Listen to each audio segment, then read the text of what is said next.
Amazing. Muted. A lot's going on today. That's what I was trying to say. But hello, hello, hello. Welcome back to the channel. I'm Captain Quasar, and welcome back to another live stream. A lot's going on today. I'm wearing a beanie because it's a bad hair day. I didn't have time to get it in check.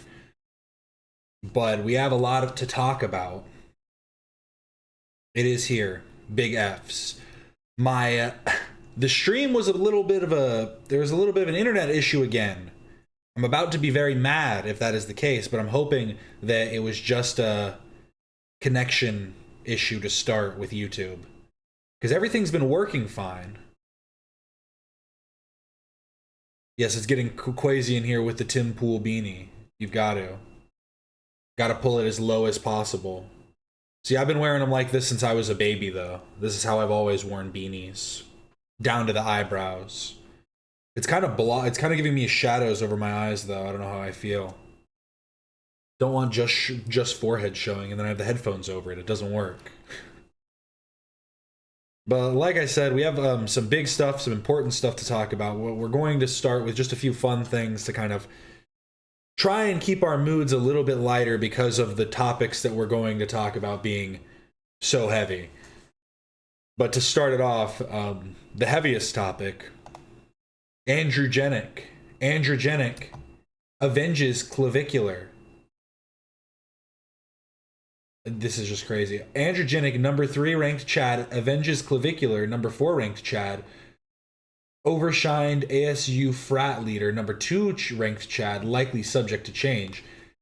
I don't know. I think that the ASU frat leader in this instance, he kind of mogs him.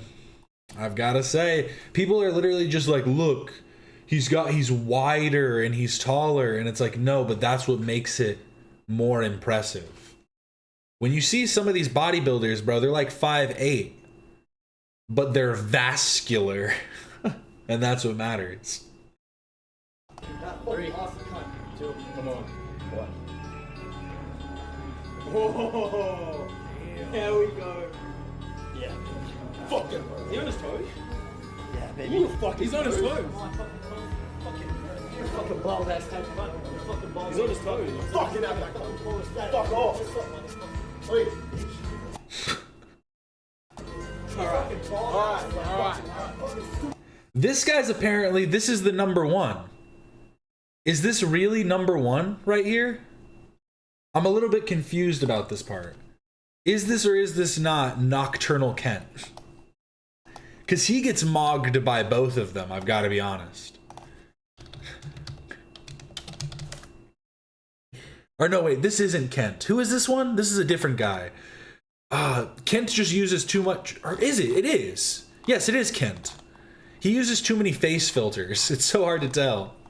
But yes, this is him. I'm 99.99999% sure. A little bit homoerotic. It's building up to something, but you have to pay extra for that. Also, wig snatched, kind of gay.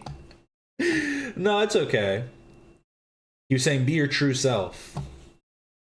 He did it because he was standing on his tippy toes, too. This is Nocturnal Kent. Hosting the Mog Wars. Nocturnal Kent looks like human Shrek. Like he's handsome in that way. There we go. Fucking motherfucker. Aussie Chuck. Let's fucking go. I'm the fucking frame model. I don't think this has the full... They did do like a full just side by side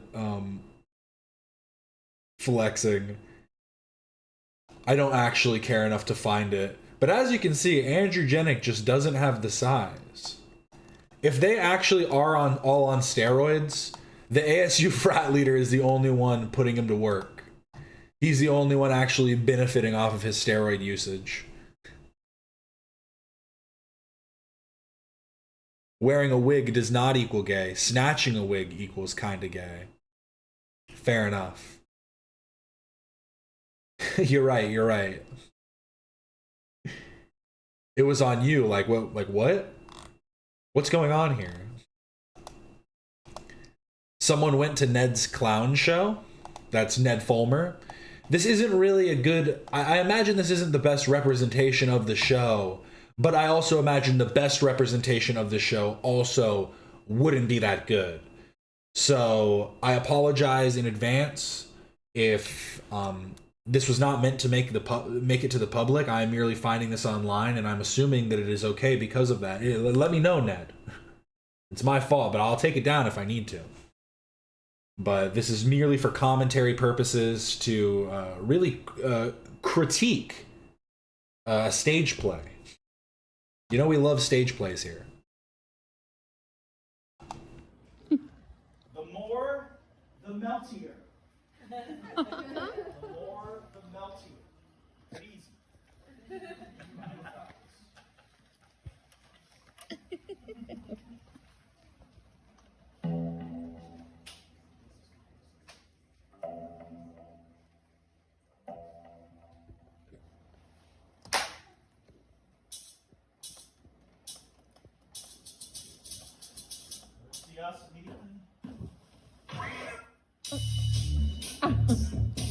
I'm confused because it's like they have this loud music playing, but then it doesn't sound like they're mic'd up at all.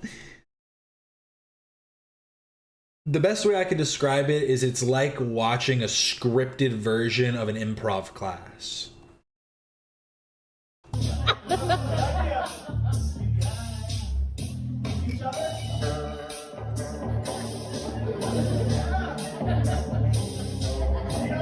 I don't know if I can play this music actually.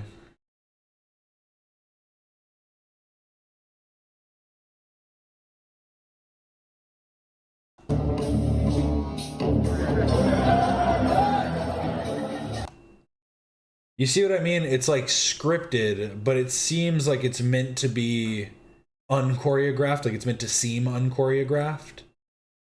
But it's clearly choreographed, just very poorly.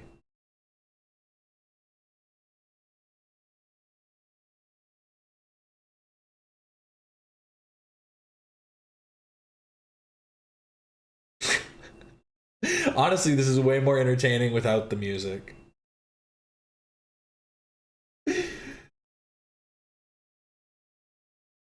It's bad is what it is. I'm telling you, I'm just confused. I'm confused as to what the purpose is meant to be and why they're selling tickets to this. Unless maybe they didn't sell tickets to this. Maybe it was free to attend. After watching Ned's videos on it, here are some thoughts. First off, shout out to the Elysian in Los Angeles and the clowns there. Am I saying that right? The Elysian? Elysian? Is it the Elysian? Ow, my lesion. And the clowns there. The shows they put on are fucking hilarious, and the people are incredibly kind and generous and creative. Natalie Palamides is the clown from this community, and her special on Netflix is great.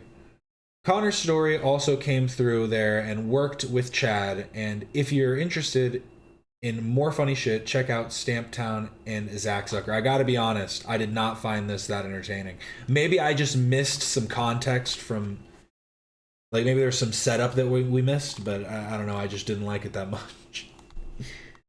Maybe I was primed to dislike it because it had Ned in it. It had Edward. Oh, okay, so here we go. The prompt of this show was stand-up and clown. I gotta say, terrible prompt. Or, I guess, terrible attempt at using the prompt. And it featured 6 people of differing abilities, and the idea was to get up and be coached live by Chad. So it was meant to be a bit awkward on its face, but... Okay, the other participants had at least scraps of stage presence. I don't know, it's like, I'm not trying to, like, critique this other person here too heavily. I know we're here for Ned, but this whole thing was just not it.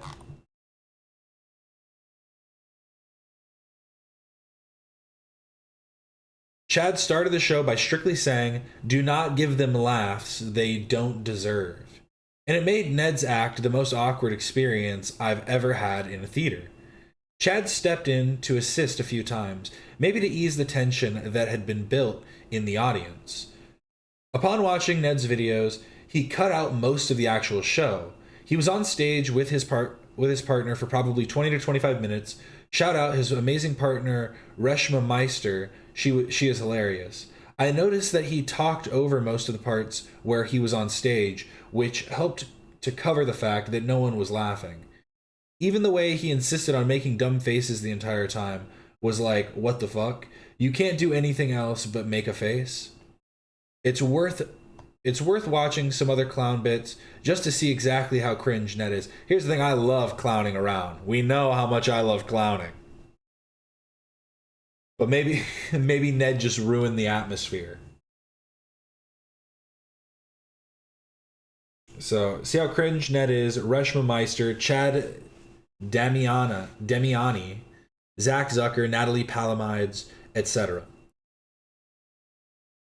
Then, when he's doing his bit where he comes out in a full costume, it was just so confusing. And the thing is, he hadn't earned any goodwill from the audience, so everything felt charged and tense.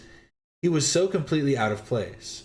Also, the video shows Paul Shearer and Owen Burke getting up, and they were funny, but there was a whole other act that is completely left out. Okay, so maybe that would have helped explain this part, because this is more just confusing than anything. It made me feel like Ned wanted to highlight the caliber of celebrity he was performing with or something. It was so bad I cannot emphasize how bad it was.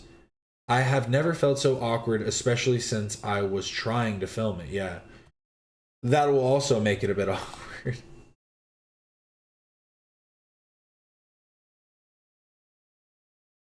Did he tell them?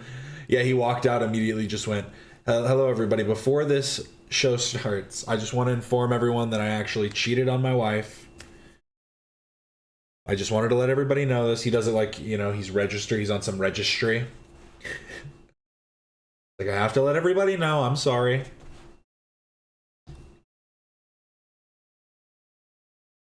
Don't laugh at me, don't laugh at me, never.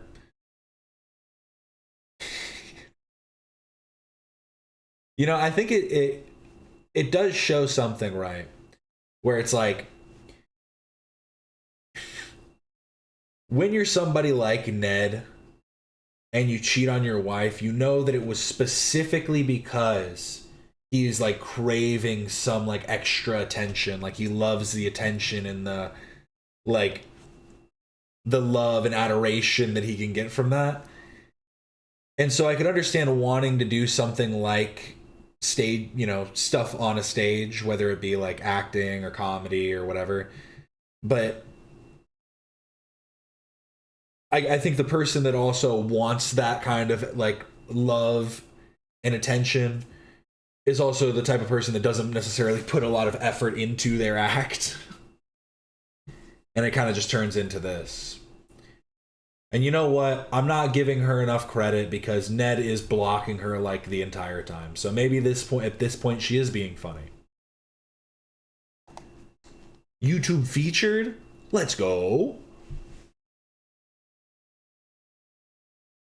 No, I'm sorry. I'm sorry, I just can't. No, this isn't funny. Here, let me hear it with the music.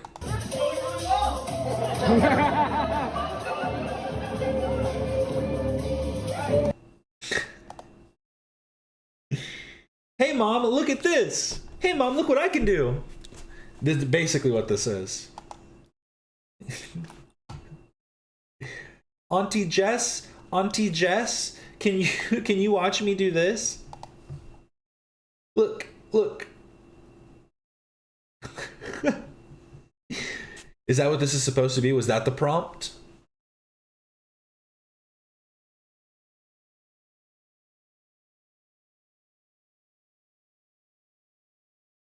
Cheating is one thing, but cheating on your wife with your employee is something else. Yes, they are both different things, but let's just point out that they are also both bad. Oh, look, now there's some kind of velociraptors coming out of the fog.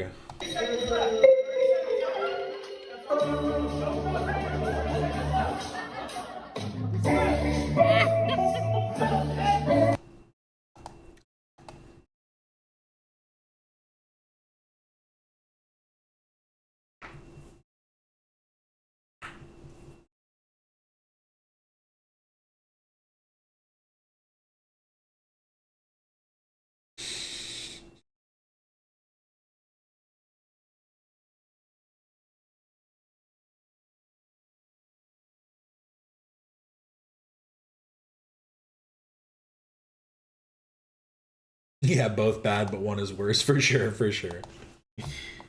Definitely agree, definitely agree. It's one of those things where it just adds on to it. He's like, I cheated on my wife, and you go, damn, and then you go, with who? Was it like somebody you met on like, were you on like a dating app? Like, what were you doing? He goes, no, it was my employee. It was somebody working for me. And you go, damn.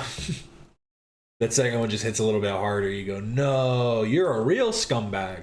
You know, I thought you were a scumbag, but you're a real scumbag.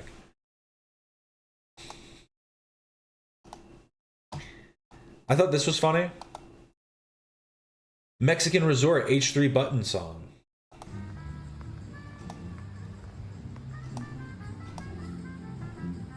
I'm in Mexico and the resort keeps playing the Button song. I'm always looking around and wondering what Ethan did this time. I found the actual song itself because I was wondering, I was like, where did Zach pull this from? And obviously he just pulled it from YouTube. Because I was wondering if he had like a different website that maybe he pulled their tracks from. But he just understands the vibe that you need sometimes. And the song is this. And actually this artist or band or whatever, composer, actually has a lot of good works. And this song on YouTube only has 7.5 thousand views from 6 years ago and only 300 subscribers. Let me give him a subscribe. Here, let me just give it a quick listen. It's a pretty good song, honestly.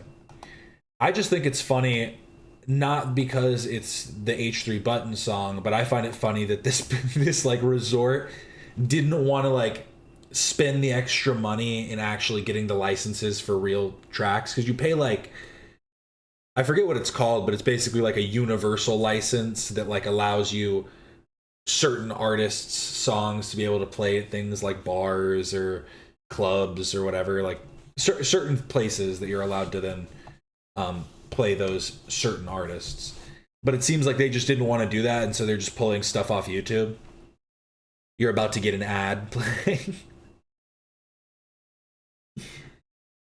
Just have like an ad playing real quick. Like, wait, 1 second. Sorry, guys.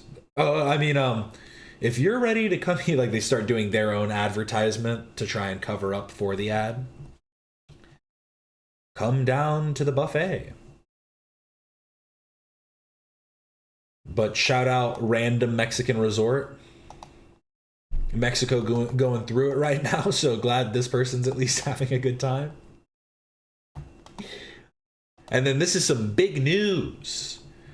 Frankie MacDonald will be on the show this week. And Frankie MacDonald said, I'm on H3 Podcast on Wednesday, March 4th, 2026 at 4 p.m. Sydney, Nova Scotia time, 12 p.m. Wells, British Columbia time, 1 p.m. Brooks, Alberta time, 3 p.m. Eastern Standard Time, 2 p.m. Winnipeg, Manitoba time. For those that need to know.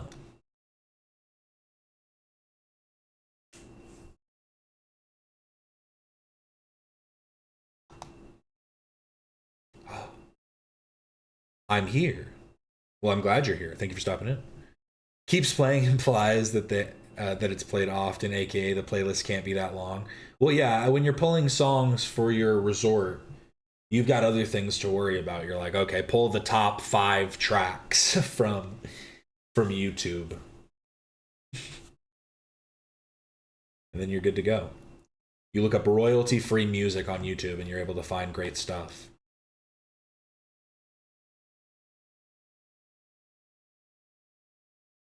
Oh, I need to know where Zach pulls his music from. I need a new theme tune for my show. Genuinely, I've found a lot of like the H3 songs just by using the YouTube music feature. I wonder what happens if I look this up. How's this one?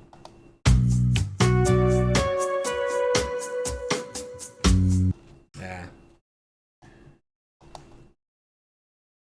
Oh wait, what's his name?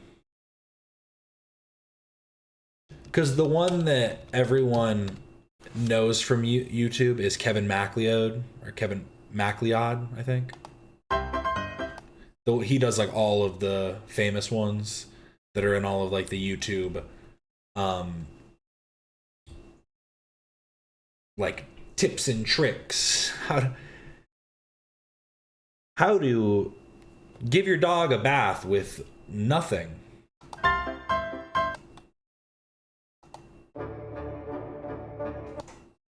But what's the one that Ethan likes? Why can I not remember the name? Here, I can just look up this. Is it Otis McDonald? Is that right?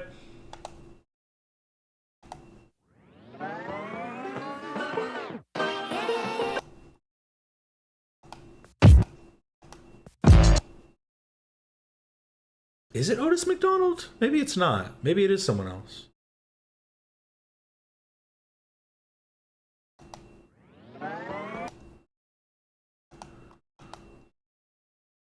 MC Cloud.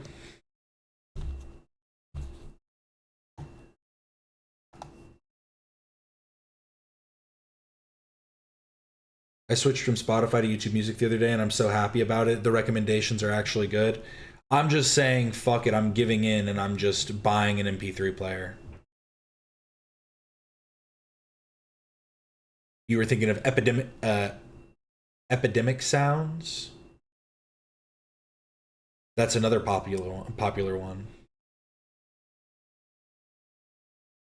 But honestly, you just gotta go through like 100 of these until something sounds good. How's this one? No.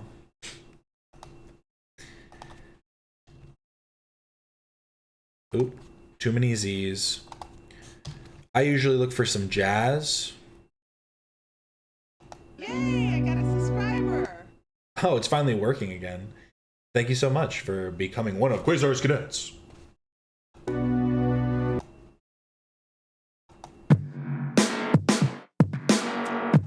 Yes, Jarhead, more like Warhead. Same thing?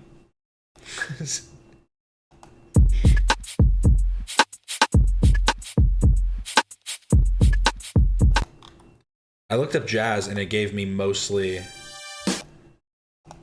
See, it's because I have to use the jazz. I'm just going on a tangent about music now.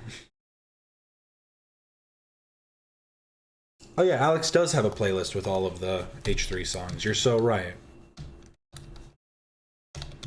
Because this is going to make me mad if I can't figure it out. So let me just pull it up real quick.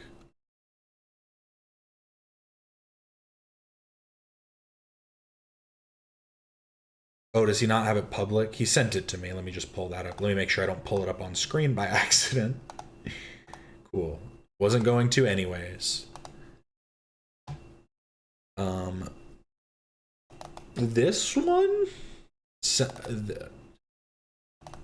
Sometimes I'm like, where are all my files? I have it separated too much.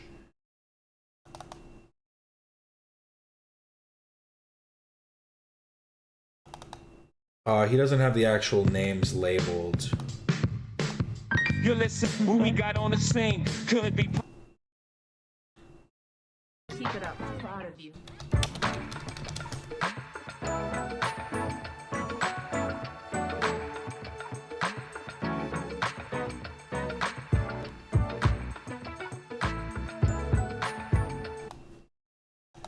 Otis McDonald makes some pops.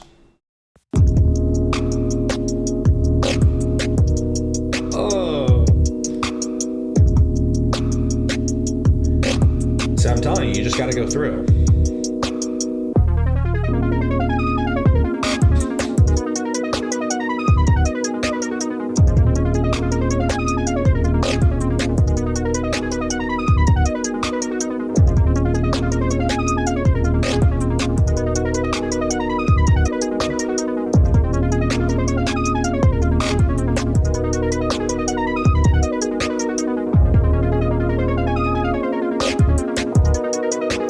Yes, Frankie's going to come on with the weather.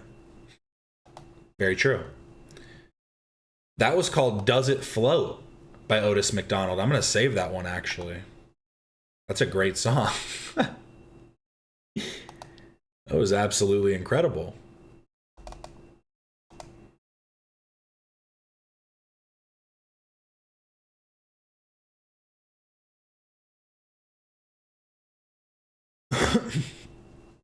But I'm glad we got a little bit of music in there too, because that is it for the goofs and gaps, I'm sorry to say. Now we get into the more fucked up, crazy stuff that's going on in the world. And we are actually going to start with... Oh my god. We're going to start kind of from the wrong place a little bit.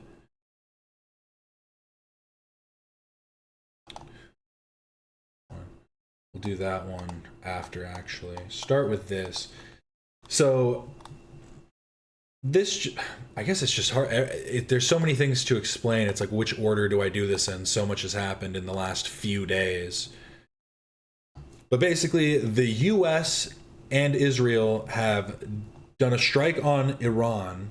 And I had on AP, they had this great map that was put together that showed all of the initial strikes as well as all of like the retaliatory strikes.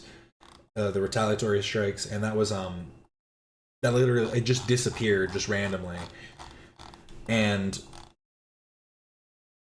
it's all just insane. You know, some people at first, obviously, once Khamenei was killed, people were like, oh, look at the Iranian people are happy. They're excited. Well, obviously, they want some kind of a regime change, but forcing a regime change through military action is never the way to go. And we can look at literally through the history of the world and see all of the times in which that has failed. And it's absolutely insane. And I wanted to just start with this topic because I was going to cover it quickly because I don't know too much about what's been going on in this topic, but there was a mass shooting incident in Austin. And the way it was reported is Islamist shooter in Austin, Texas, identified as 53-year-old Diagni. I think I'm probably saying that really wrong. Who wore a Property of Allah shirt during a terror attack. And then this person saying it, I think that Hassan's doing kind of vague posting, you know, let you fill in the blanks type of thing. But this person saying Hassan insinuates that the terrorist attack in Austin was a false flag because he was wearing a Property of Allah shirt. Meanwhile, he owns the same shirt. And here's Hassan wearing the Property of Allah, a Property of Allah shirt. And here's actually a picture. Where is it? It does look like a different one. But same concept, obviously. And yeah. But people are saying that it is, people are trying to claim that it's a false flag. Including Sneeko, and it's just like, Hassan, when you're in the same boat as Sneeko, it's like, let's talk about this. Because here's the thing. Obviously, I also don't agree with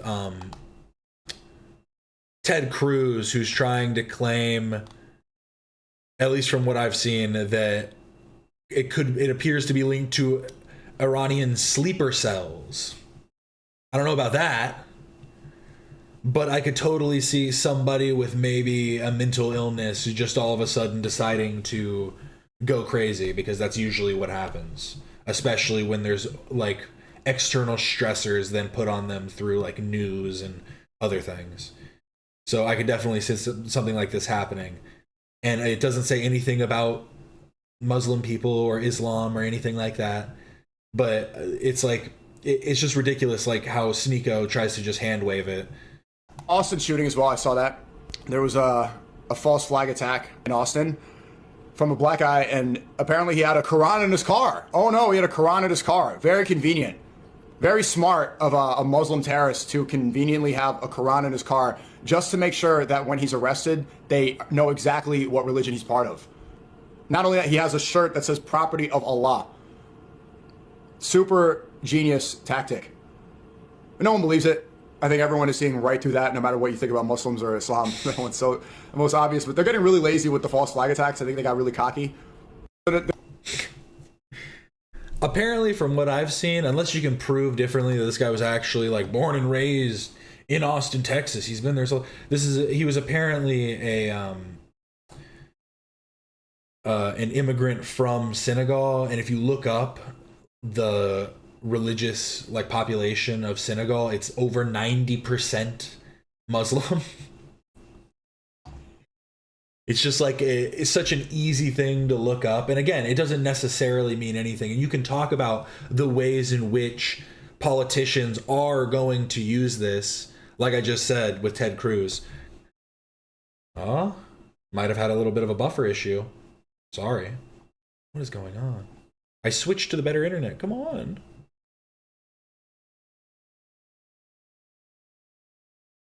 He can't even claim he is. All he does is haram. Both. You know, I don't like to call people fakers of their religion, but I don't even know if Hassan even claims to be religious. He just claims that he is Muslim. He's like, I'm culturally Muslim. What does that mean to you? Truly. I read it in a comment, but I was not able to actually find a clip of it. But someone said that Hassan started like firing off at somebody in his chat because they asked him why he wasn't fasting for Ramadan. He was like, I need my macros. I don't know what he said. Again, I couldn't find the clip. I need my macros, damn it.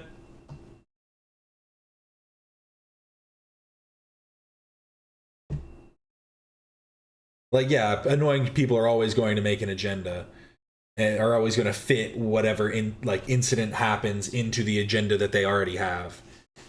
And it's the same thing with what's happening in Iran. Is it's just like, clearly this is an issue. And what I keep seeing is just so crazy is different outlets are reporting different things, where I'll see one outlet say Trump confirms that Iranian officials are willing to speak are willing to make peace or something, like have peace agreements.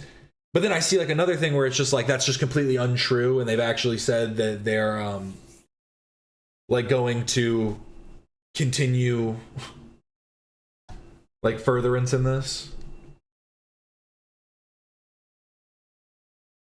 I don't know why I had that in there. But then in Hassan's response to this whole thing was just,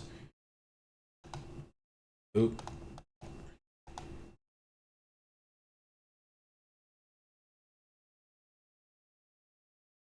Before October 7th, Hassan was much more new atheist coded, but after he really leaned into being a Muslim, just saying, yeah, it's, and here's the thing, one could even argue, well, yeah, I'm not religious, but after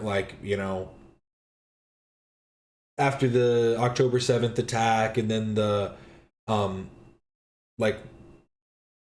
retaliation from Israel, then that increased my cultural connection to other Muslim people or something. Like, you could make that argument, but I've never seen Hassan make that argument. It's just a flip-flop whenever it seems convenient.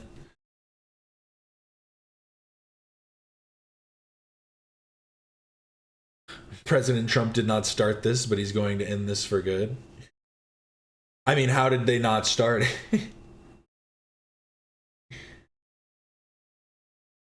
And plus, I mean, there's also different, the other annoying part is the fact that there are different reasons being attributed to the action. So there's some people are saying that it's for a regime change, but then other military officials are acknowledging that a regime change is not done militarily, that's done through the governance within the country, which is obvious. But what they're trying to do is create, they're trying to degrade the military in some way. I saw this guy. Has anybody been seeing that one guy, that one crazy, what's his name? John Kirkow. He's like, I'm CIA. I'm former CIA.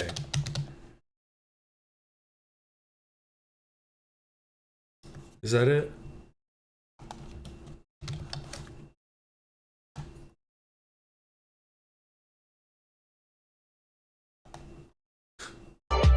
I'm not gonna be able to find the exact clip. Has anybody seen the clips of this guy where he's like, I was in the hotel room with I was in the hotel room in Azerbaijan, and they asked me, are you gay? And I was like, no, I'm not gay. And they're like, well, you need to act like you're gay. There's great clips of him going all over Instagram, and I saw one clip where he was saying that apparently, from sources that he's been given from people from his intel, is that there were threats of nuclear weapon usage by Israel to the U.S. that are not to be used on the U.S., but if the U.S. didn't agree to strike on Iran, then we're going to see Israel strike. And again, I'm not making these claims myself, but this was just what I saw John Kirkow saying. The guy who's like, and then they held me underwater for 3 minutes. And when I came up, I was just like, hey man, that water was cold. He always says the most ridiculous stuff. Yeah, he also fucked the nuclear deal, yeah. I mean, that's kind of where this all started, is... And the thing is it was like... It would, like, they could have established a new nuclear deal because it was set to end at a certain point, but then Trump just decided to step out of it, and you could have maybe negotiated some changes or something to the nuclear deal or something. It's so odd. Trump didn't mess anything up. He's fixing everything. It was Obama. It was all Obama, you didn't see? But Hassan went on to say, like suicide bombers, like we'll just blow up your country with suicide bombers, and it's like you really don't need that anymore in drone warfare, right? You don't need that at all. Just make fucking drones. Just you can purchase them from, you can purchase them in the online marketplace. Like China literally sells explosive ordnance delivery mechanisms that you can put to a DJI drone. The fuck is wrong with this guy?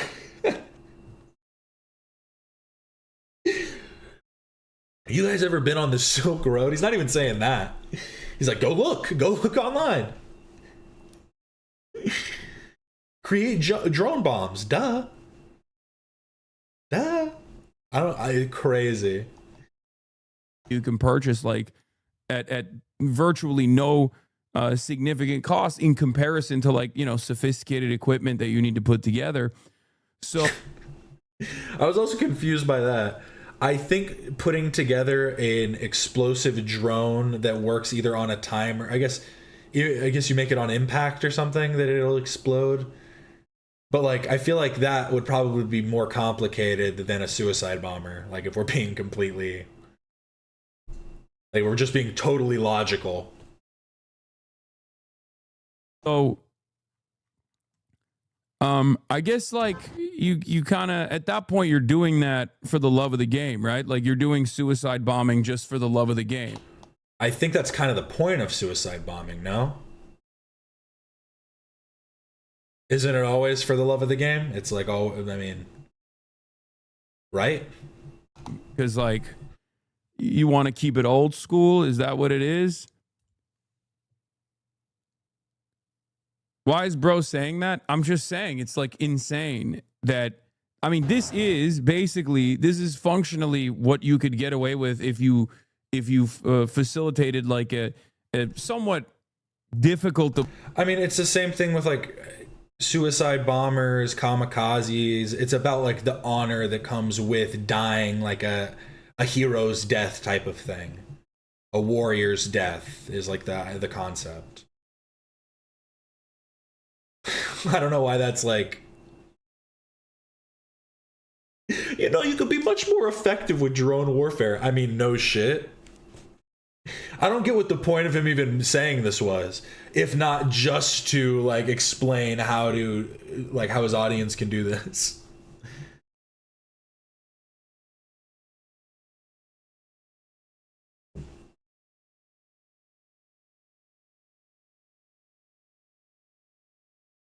Have any officials given an explanation for the Iran strike?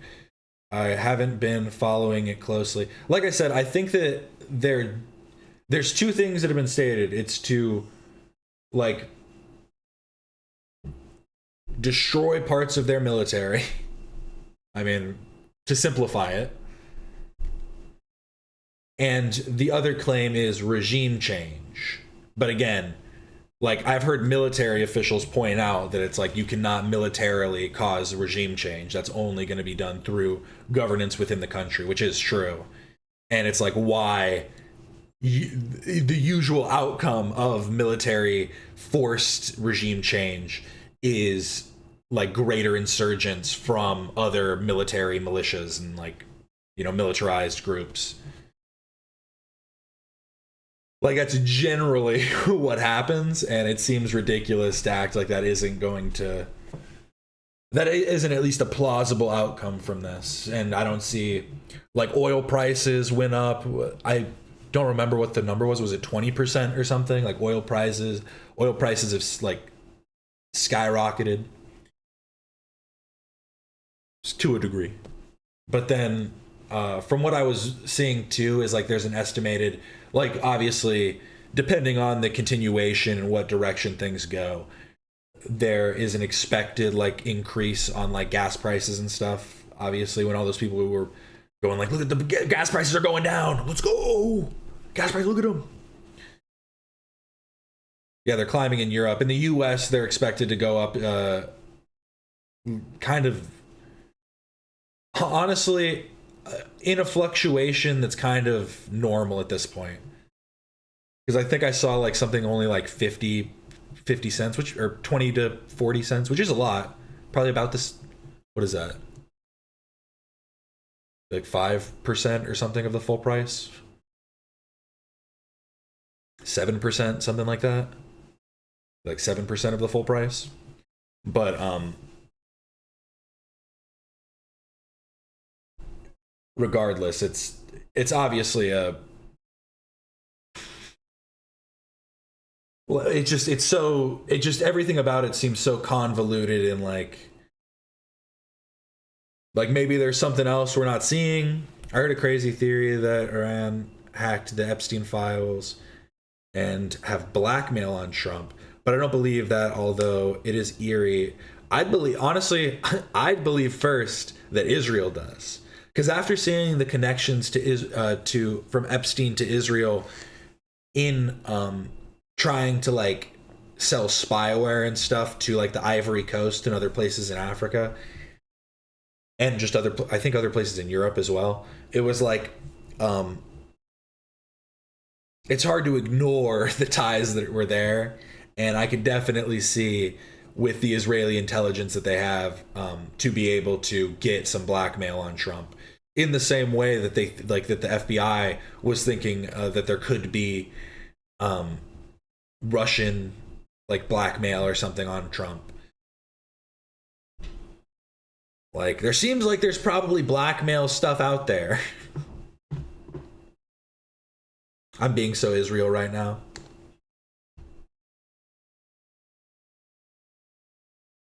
Israel and Russia, that is more plausible in my opinion, yeah. And it would make sense as to why Trump would just go along with this thing that Israel's doing that is clearly like we'll get into it more. This was one thing that was crazy that just happened. This was posted 12 hours ago, so I imagine it was a little bit before this. But a US F-15 fighter jet just crashed in Kuwait. And you can see he did land, he actually survived. And people were posting it on Snapchat. We're literally Snapchatting war. Yeah, guys, fuck. You got me.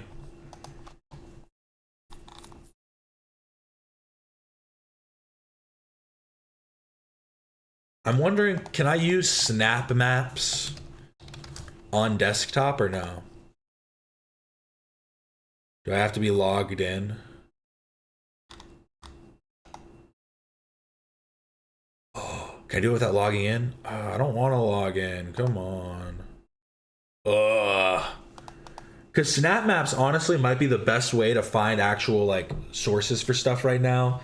Because people will be posting just on their Snapchat stories for their friends and family to see like things that are going on right now. And you can go find those publicly using Snap Maps.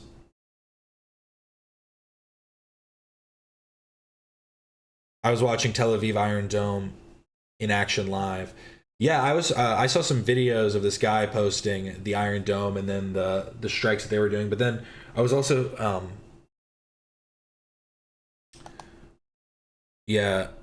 Israel was striking Beirut, the capital of Lebanon, in an attack on Hezbollah, but it's said to have killed 31 people. There was an Al Jazeera, I think it was on this one.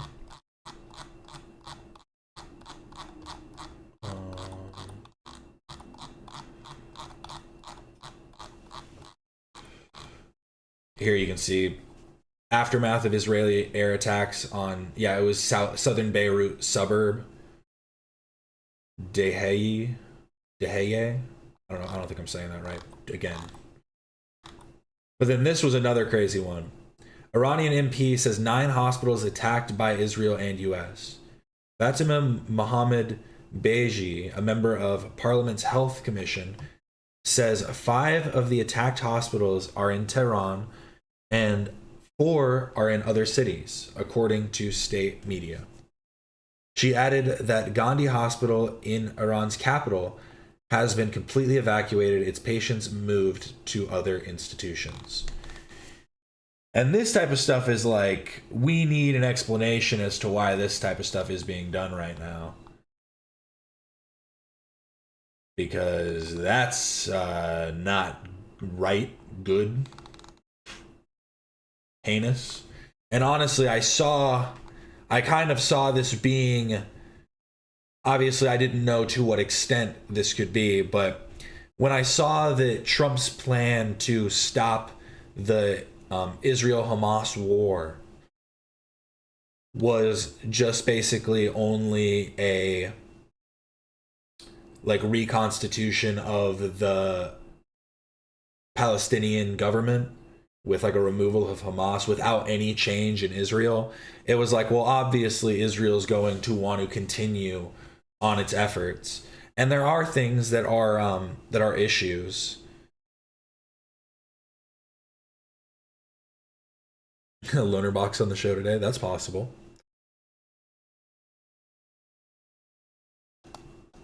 Let me see, I haven't pulled it up yet.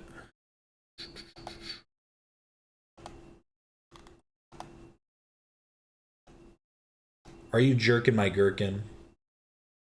Oh, here. This was something I wanted to show, though, too. Because one thing I thought was crazy is Trump just gave medals to some of the people that have died. And I just want a reminder. Чего ты там пиздишь, чего? This was during Vietnam. And it speaks so true. And it's like, it's horrible because at this point, it's like the war has started. And there's destruction being done, like there is, and it's just like, what do we do when, like, everything that's being said in this is true? Like, I just don't get it. DI, your government has checking. abandoned you. They have ordered you to die. DI, do not trust them. Defect, DI. It is a very good idea to leave a sinking ship. Or are they on Twitter? They lie to you, DI. Yes, Lonerbox said that he's talking with H3 later. That seems like it'll be a good conversation. No, you cannot win this war. Your rich leaders grow richer while you die in the swamp, DI.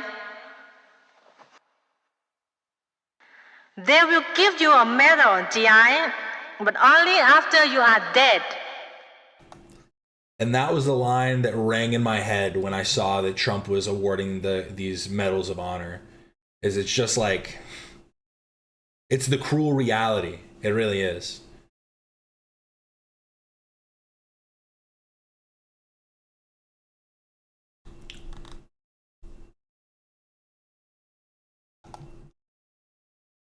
Here, I'm gonna let this finish out actually because I'm pulling up another thing.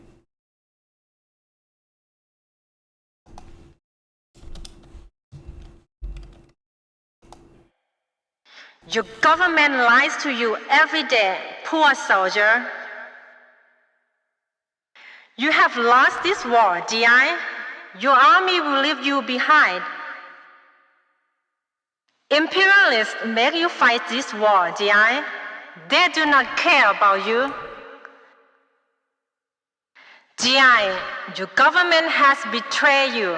You will not return for you. GI, you. Oh yeah, GI is government issued, like the GI Joe. Airplanes bomb your own men. You are not safe here. The skies are dangerous, GI. They will napalm you tonight. Imagine you just smoked a fat doobie and then this starts playing on the radio. I get all the PTSD, I do. It makes sense. It makes a lot of sense.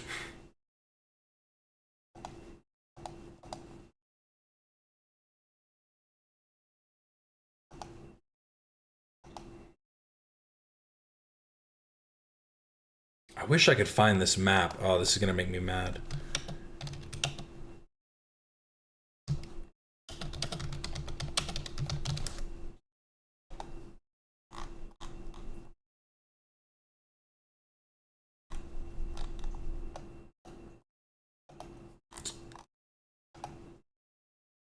One sec.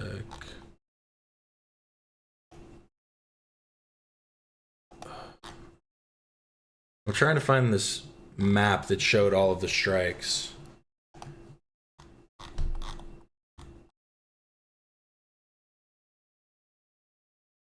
Here, this might actually do it. Oh, this is just a live update. Okay. And this is just showing airspace, air travel.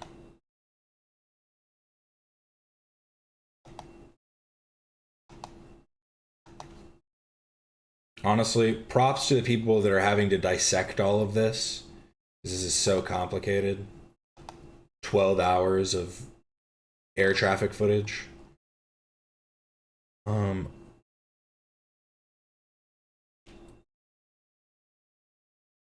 Hundreds of thousands of travelers were either stranded or diverted to other airports after Israel, Qatar, Syria, Iran, Iraq, Kuwait, and Bahrain closed their airspaces.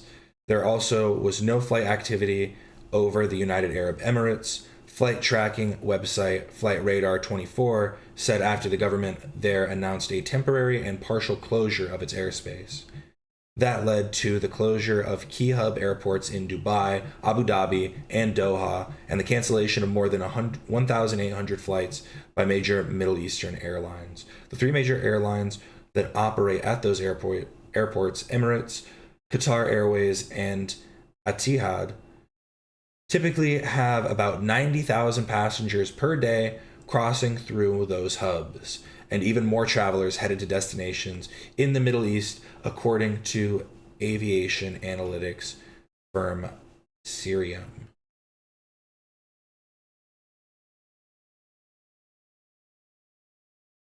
Because, yeah, I mean, it seems that Israel's attack to what Israel's doing. Sorry, that was just a quick look at the air traffic. Thousands of travelers stranded, basically.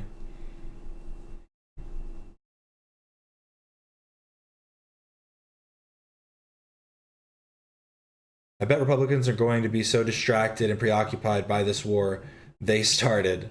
Some truly damning evidence from the Epstein files is going to slip through the cracks before the midterms. Well, I've seen people, there's a lot of people that are theorizing different things. Like, some people think that Trump might use this war as a means to, like, block the midterms, and call, like, a state of emergency or something.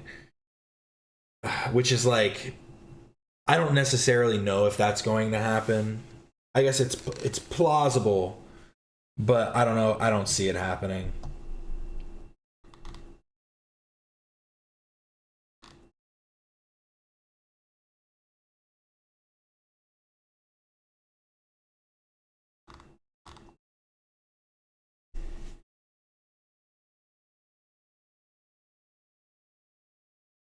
The test was only easy because you're smart.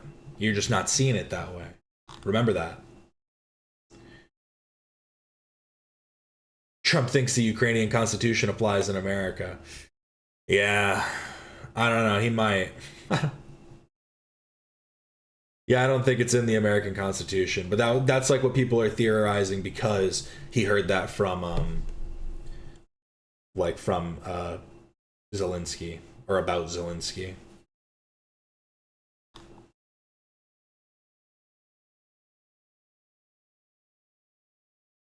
There was also, all of these are just, I honestly did a poor job, I'm sorry, of pulling some of these sources because a lot of these were live updates. And some of them I wanted to pull some of the information that just had the immediate numbers of strikes that were made. But what I was saying before was that it seems like their attacks on the leadership seems to be coming from Israel, whereas the US is trying to frame it as attack on military power. And Israel is attacking now Hezbollah leaders, and that's like where the attack, that's supposedly like where the attacks on Beirut are coming from. I mean, that's kind of what we have to. Yeah, so the Israeli military later said it targeted senior Hezbollah members in Beirut and a key figure in southern Lebanon. Without providing details, great. Israel also called on people in more than 50 villages in southern Lebanon and the Bekaa Valley, including a small town of Bint Jbeil, to evacuate their homes and stay at least 1 kilometer from the buildings.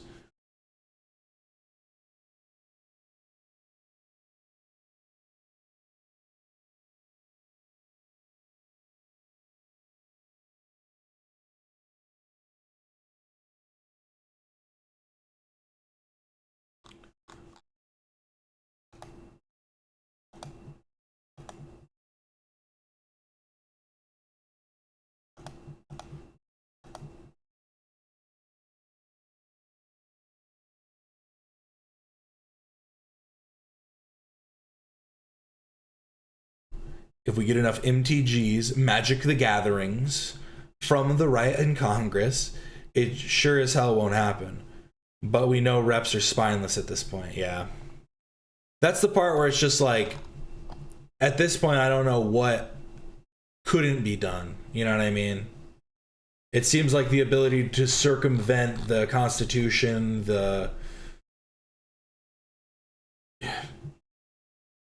just everything. All the checks and balances, everything. You could just circumvent it all to do whatever you want. It seems pretty apparent at this point.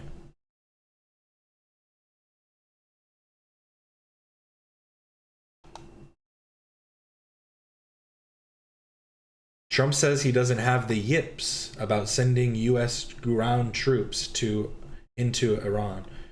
In a brief phone interview with the New York Post, the president said he wasn't ruling out U.S. forces in Iran if they were necessary.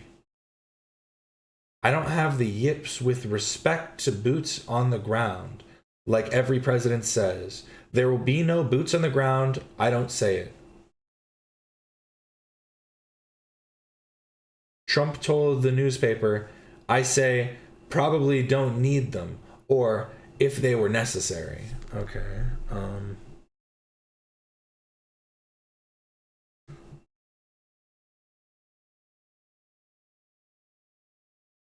Yeah, I'm dying to hear what polls say about this.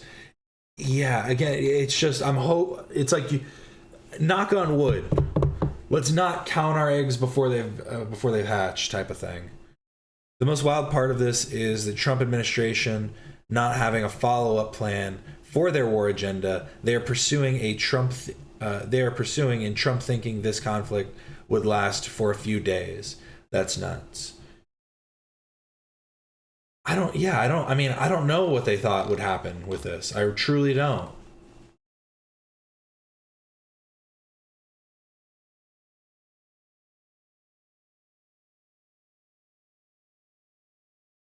Yeah, the America First people are very quiet. You know, I'm starting to feel it. All these people are too Israel first.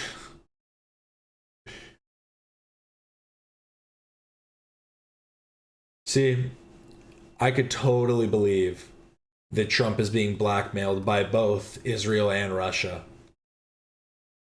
And he's selling out the American people for it. I don't know if that's the case, but I'm not seeing any evidence to the contrary.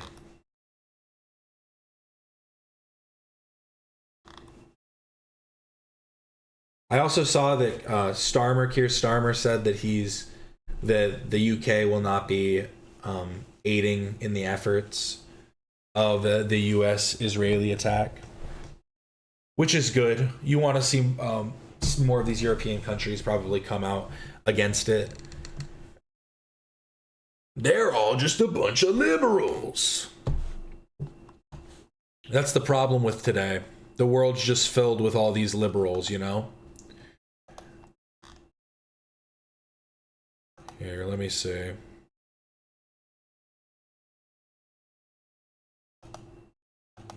The Washington. What is this? This is from 3 days ago. MS Now. Trump moves to rewrite election rules unilaterally. What does that mean? Post with new reporting that pro-Trump activists. What, you don't want missile strikes? Woke.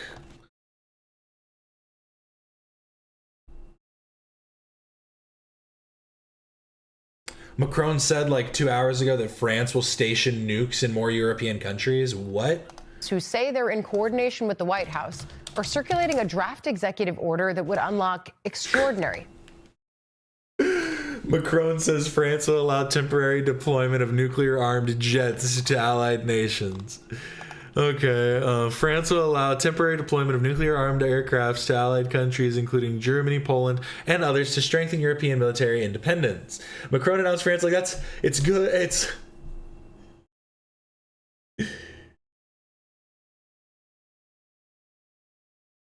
Viva Donald Trump, America first. And the irony in that statement is absolutely hilarious. Viva Donald Trump, America first.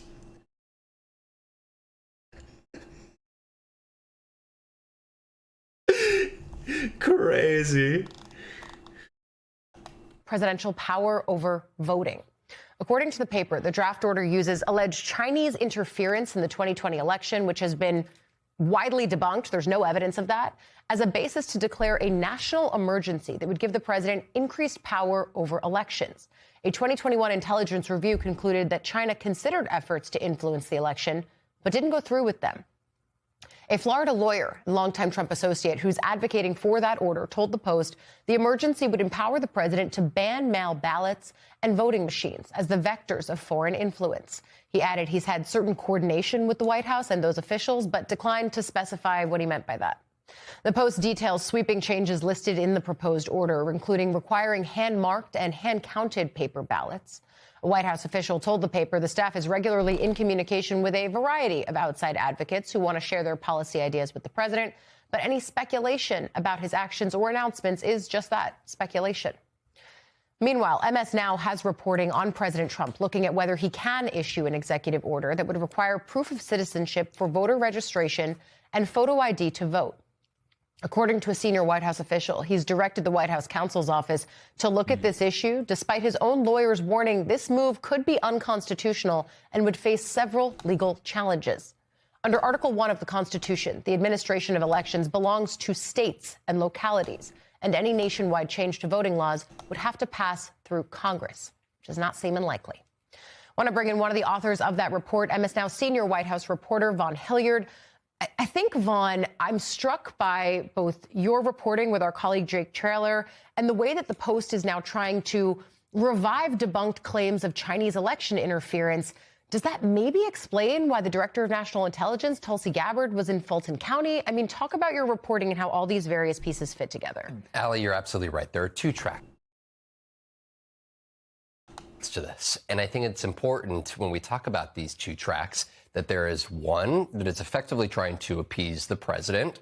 in the form of what was a SAVE Act on Capitol Hill that now appears dead. The executive order that Jake and I are reporting about that the president has ordered his counsel to look into is something that would require proof of citizenship to register to vote, as well as identification in order to vote at polling locations around the country. Now, there's that, and then there is what the Washington Post is reporting about this draft proposal that some folks outside of the White House are trying to convince the president to take on. And it is so reminiscent of 2020 in the aftermath of his election loss, when folks like Michael Flynn and Sidney Powell came into the equation, and that draft executive order was prepared in which he would, if he had sought to do, try to seize voting machines. And so that's where the draft that we are reporting on is sort of the Susie Wiles, the White House staff approach to sort of saying, hey, President, here's a way to take this seriously. And then there's the outsiders that want to go all in and really make a big play to change the outcome of these November elections. Make a big play and defy the Constitution by allowing the president, through a sleight of hand mechanism on a national emergency, to overtake elections which are controlled by states and localities. I mean, I also want to drill down. I appreciate that you delineate between the two tracks, because this is yet another instance, I think, of White House officials trying to sanitize what the president is hearing from outside advocates and trying to say, OK, you want to do this? Let's just say voter ID. That's very much in the conservative orthodoxy. That makes sense. But can we drill down on who some of these outside advocates are? Because it's people like Cleta Mitchell and Steve Bannon, people who not just pressed elections conspiracy. Steve Bannon, the guy that interviewed Epstein? The guy that interviewed Epstein and said, are you the devil? No, but I have a good mirror. No, but I've got a mirror, though. Theories helped to try to argue them unsuccessfully in courts in 2020, but are now very much not just outside of the White House. Some of these election deniers are being brought into key agencies now, too. So it's not just a theoretical election denialism thing anymore. No, and this is where Donald Trump is still the one in charge. Yeah. And so Susie Wiles, James Blair, other political advisors in the White House can try to convince him to focus on the economy. But guess what? Donald Trump, at the State of the Union address,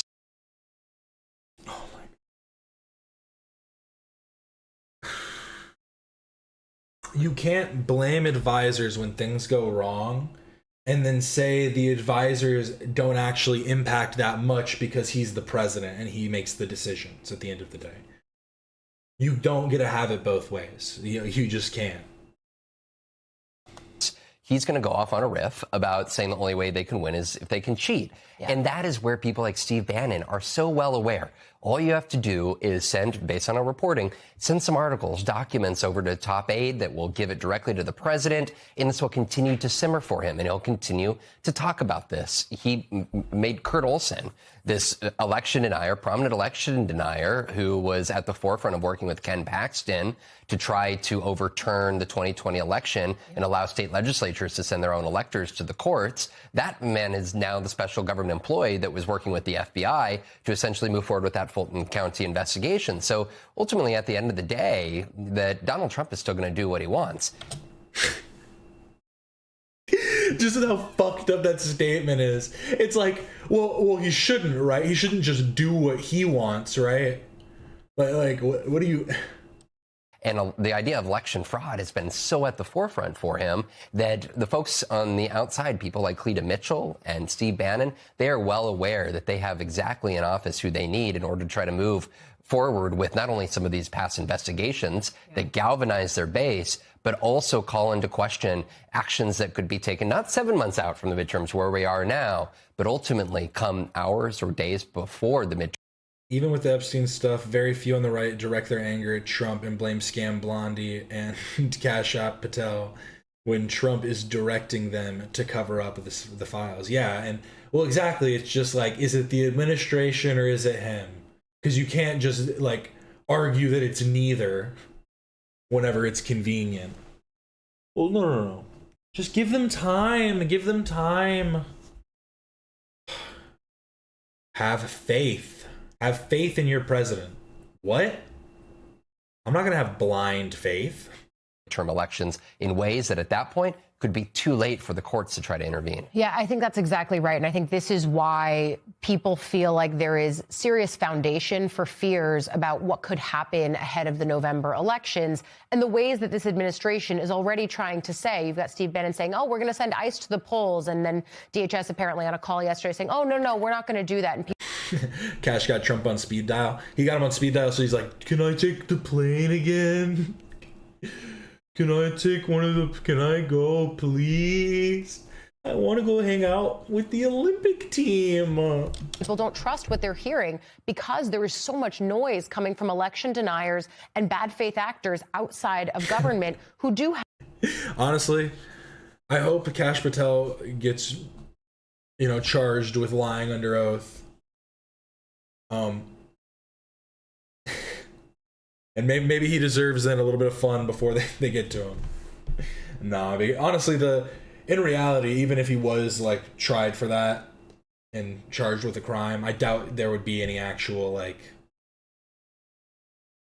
it's not like he'd get time or anything. I doubt it. Have exactly what you're talking about, the right inroads into the White House and to the Trump has how many felonies? Yeah, perjury. President to get this information into his ear, and we've covered him long enough to know if you're the last person to talk to the president, there's a pretty good chance that what you say ends up being something that he echoes in a much more public forum. And when it comes to Ken Paxton, I know that he's going to Texas tonight, but when I was down in Texas, one of the key things that he was campaigning on was election denialism and the fact that Democrats somehow cheated in the election. And so more of these election deniers are coming into Congress than ever before. And we have watched them be willing to challenge the constitutionality of what is clear in federal law. And also, under the current federal law, there is no statute that allows the president to declare a national emergency as it pertains to elections. Again, though, that doesn't mean that they haven't tried to find ways to use the federal law in order to move forward with what exactly the president wants to do. Yeah, I know you're going to stay on this. MS Now senior White House reporter Vaughn Hilliard. I mean, because it's like one of those things where it's like, how many unconstitutional things has he done at this point? How many unconstitutional things have been done? Japan worked out? In what sense?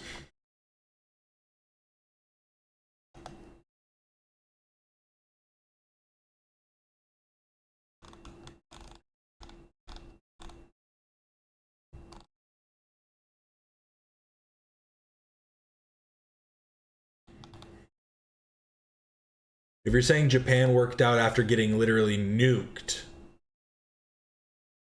that's a crazy thing to say, because does that mean it's fine if the US gets nuked then? Would it be cool if we had some nukes dropped on us? Because Japan turned out just fine. It all worked out in the end.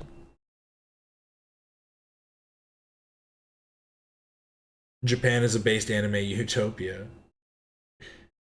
Japan worked for a regime change.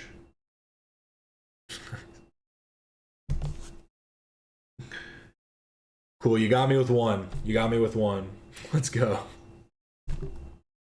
Let's go. On the long list of failures, you got me with one. Amazing.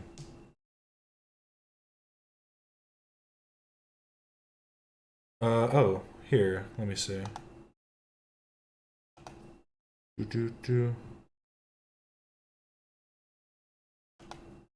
Oh, nice. Here, this works too. Thank you for this. So this is before and after Trump's withdrawal of the nuclear deal with Iran.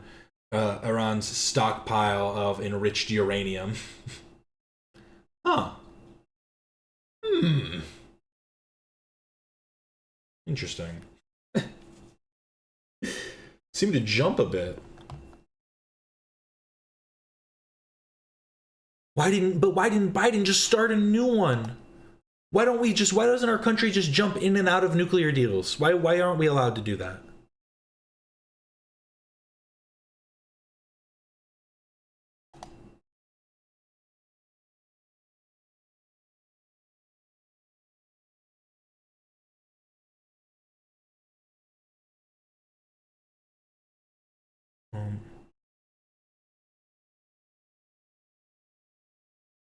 Oh, you're talking about this one. Okay. I just want to make sure it was this video you were saying. Where's the audio? Oh. Every time I go on TikTok on desktop, I swear it's different.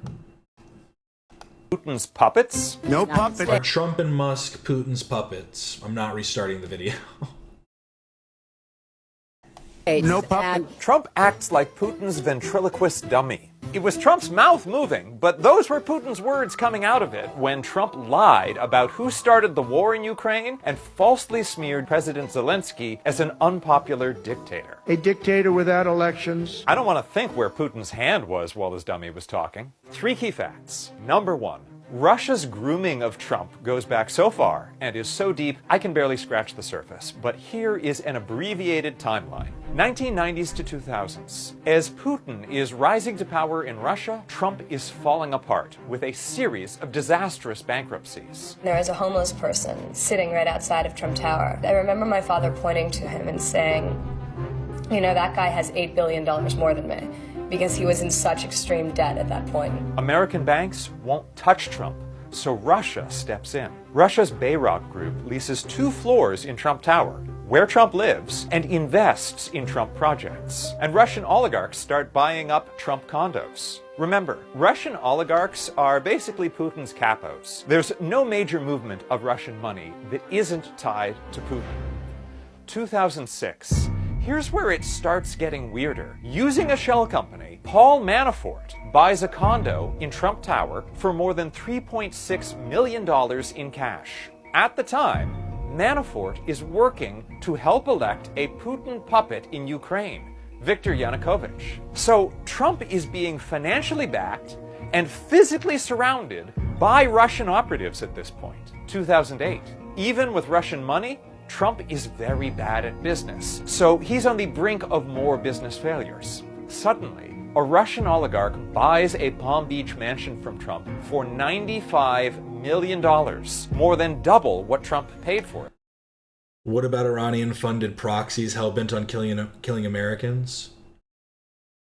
Well, I feel like there's an increase in that now, huh? What about? I think something like this will only, embolden those types. So now they fear America. Okay, yeah, that's why that's why Iran just started striking literally everywhere after.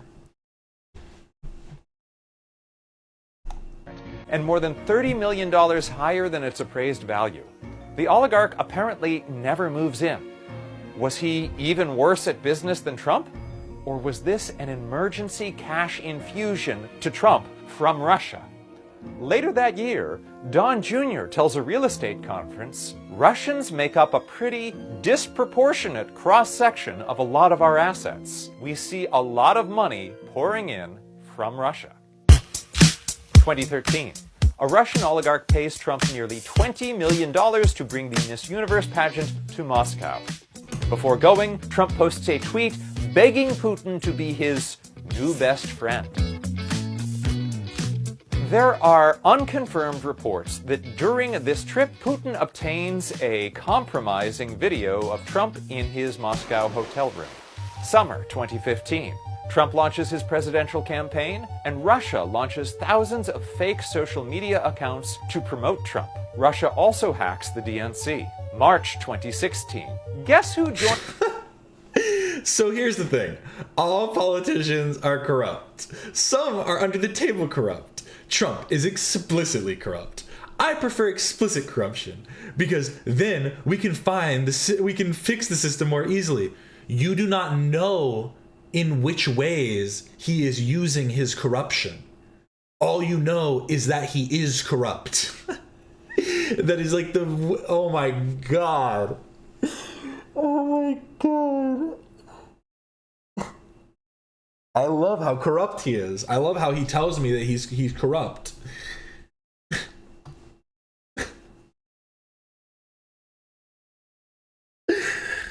Oh my god. Oh my god. What the fuck?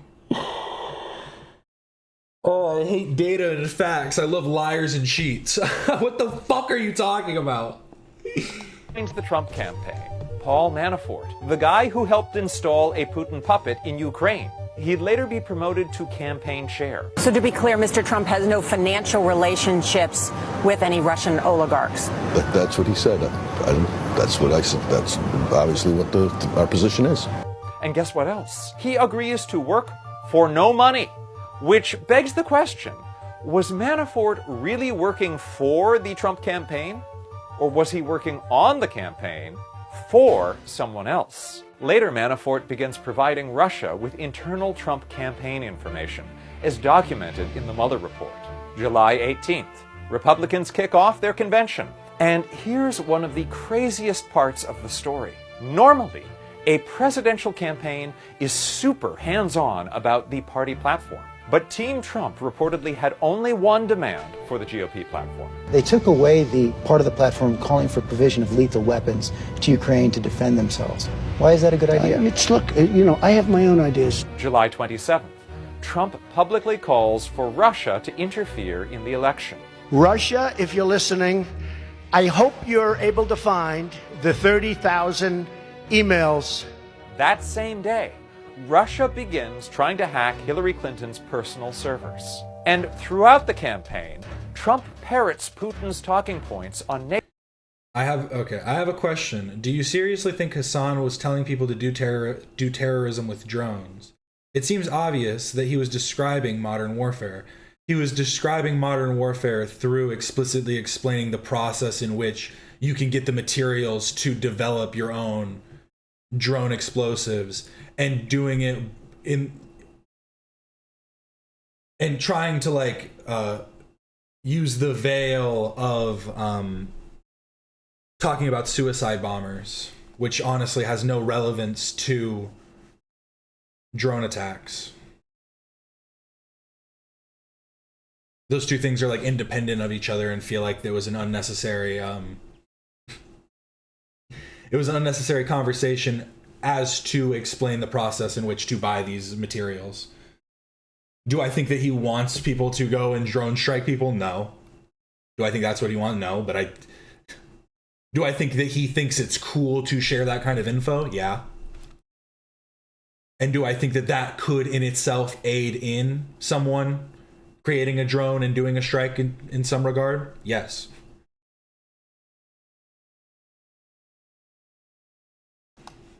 and Ukraine, denying Russia's invasion of Ukrainian Crimea, which had already occurred. In the same way, he now seems to be denying Russia's further invasion of Ukraine. I tell you straight and clearly, there are no Russian troops in Ukraine. He's not going to go into Ukraine. All right, you can mark it down, you can put it down, you can... He said suicide bombing is something from the past. They use drones now. No, he questioned as to why they would still do suicide bombing, saying it must just be for the love of the game, and explaining how you can buy the materials. But I see you before said something was very Israeli behavior. What did you mean by that? What do you mean by very Israeli behavior?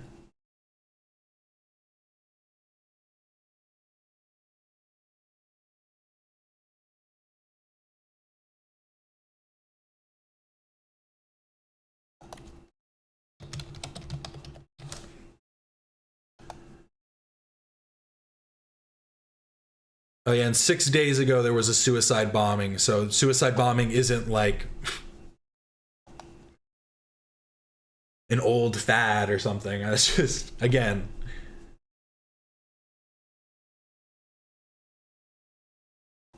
Take it anywhere he's already you want. there, isn't it?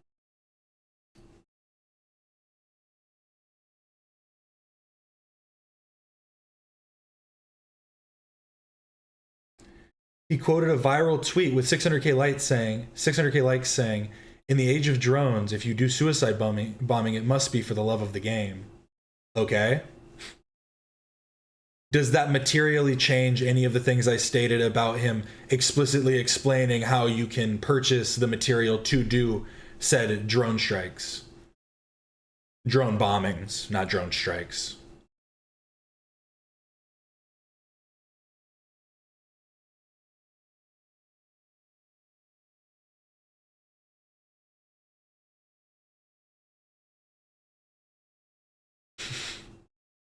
He's just quoting a viral tweet. How does that change anything? Okay. In people's minds and hearts, Crimea always has been and is now a part of Russia. The people of Crimea, from what I've heard, would rather be with Russia. There is no more Warsaw Pact, neither the USSR. Why would they need it? I think NATO may be obsolete. Retired intelligence officials like former acting CIA Director Mike Morell start sounding alarms that Trump seems to be working for Putin. I have no doubt that Putin thinks that he's an unwitting agent of the Russian Federation.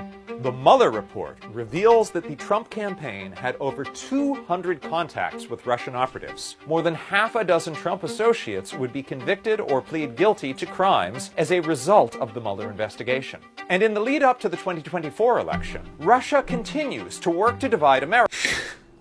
When he said you, he's referencing militaries and militias. He's not saying you, the chatter, can do it. You can replay the video. No, I'm good. I think I'm good. I saw the video and I saw what he said, and you can add extra context to things that he didn't say. When he said you, what he actually meant was not you, but like other people. What? Okay. Again, do you not think that the loose language could aid then in some crazy person that just stumbled across the stream? They've never heard of Hassan in their life. They're not some deep fan. They just stumbled across the stream and all of a sudden hear, wait, I can purchase this from a... Wait, what?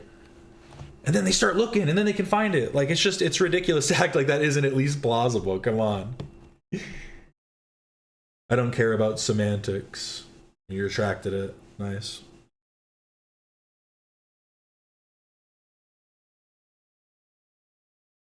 You don't care about semantics in regards to Hassan post. What? That's not semantics.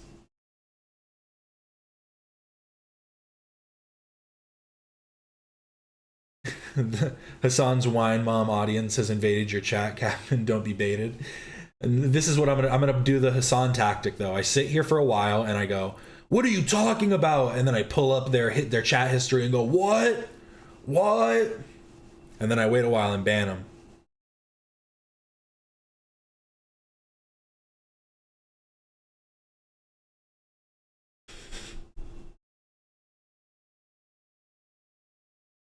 Anything else? Anything else, Jennifer? Jenny on the block? Jenny from the block? I forget. Oh, you said schematics. Okay. I didn't read it fast enough before it was deleted. In reference to a makeshift gun tweet, he posted the schematics meme in response to someone who said pro-Palestinian protesters shouldn't be mowed down. Yeah. So you just don't care? Oh, you mixed the two tweets together, so you retracted. Okay.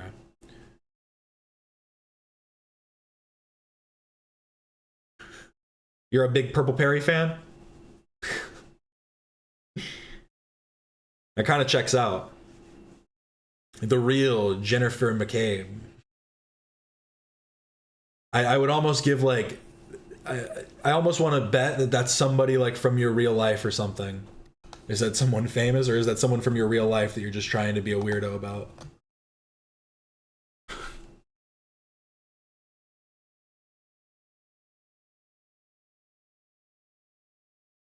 Oh, this was the person that was asking if I was going to talk about Ray a few weeks ago. I don't care. Someone who advocated for mass killing of peaceful protesters does not have my sympathy over some meme tweet. But how do you know his tweet wasn't a meme tweet? All right. Well, take it easy. I hope you have fun. It's been a day.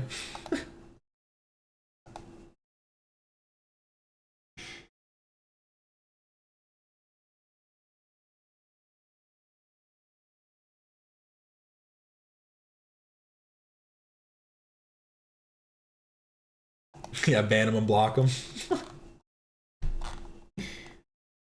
Easy as that.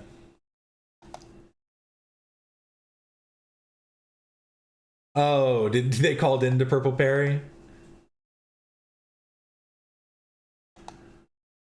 crazy. Purple Perry's actually been having some issues with Brandon Buckingham.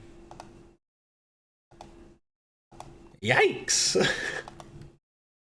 The video's got 500,000 views. I will say, Brandon, he went a little hard with this ad placement. He's got like 2 or 3 ads in here in this 25-minute video. But yeah. Time for a poll. Time for a poll. Let's see.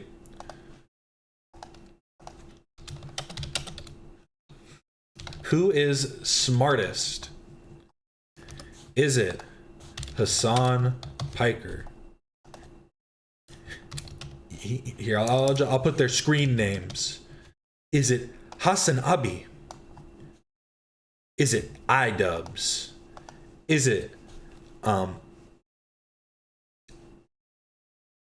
who's the other one I was going to add to this list? I'll add Purple Perry Gaming too. Purple Perry Gaming, or who's a good last one?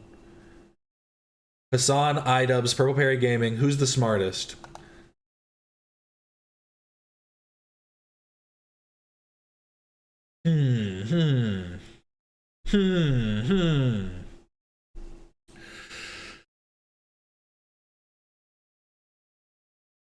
I guess I could put Noah Sampson on there.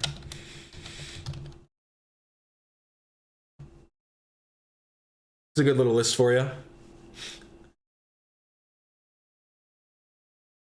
Casey Tron. Could be the user I just banned. Nah, they are part of the Purple Perry Gaming ecosystem.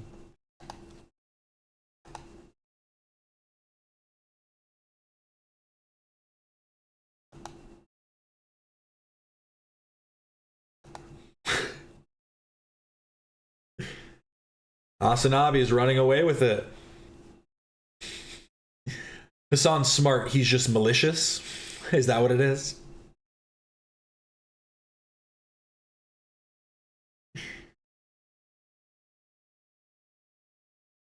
Oh, iDubbbz creeping up though. iDubbbz somehow had a vote, but still was at 0%.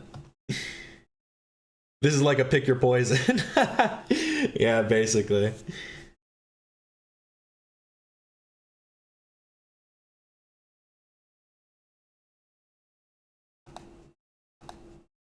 But yeah, this is very secondary, very unimportant, I would say.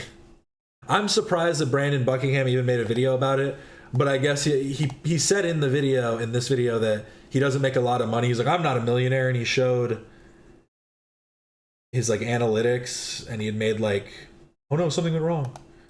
He made like $5,000 in the past month. But that was just off of YouTube ads. That didn't include, well, and memberships. It didn't include his Patreon and stuff, and ad placements that he gets. But then also, he hasn't posted a video in 3 months. So it's like, it kind of makes sense that you would make a little bit less money. But let's talk about when you were posting like, actually, these actually were doing good. These videos actually did pretty well. They did get over 1 million views. And I imagine some of these don't do as well. I picked Purple because he's the least annoying of them all. I don't know. Maybe you haven't seen enough. Honestly, I think it's because I know he's a troll. I think maybe you're right. I know he's just fucking around. I know it's insincere.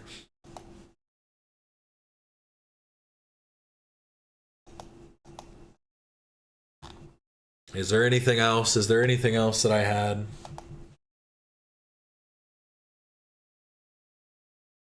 To be honest, I don't know who that is. I never posted the official like video of our debate. I did a debate with Purple Perry because he was saying that Girl with a Microphone was only doing the charity for child cancer because she was trying to like gain sympathy from people and like gain like some kind of notoriety for doing this charity stream. And then he was like, why care about child cancer? Why don't we care more about adult cancer? And it's just like, dog, we spend more money on adult cancer than we do on child cancer, at least in the US. I'm blaming this poll on Dan. Bad poll, bad poll. Purple Perry and Hassan Abib tied. Who does that say more about? Was that a live? Yeah, it was a live back. I don't even know what it's called at this point. Here, let me see. Let me see what my debate was called. My great debate with Purple Perry Gaming.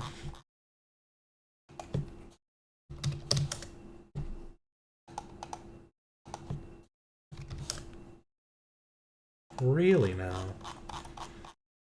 Go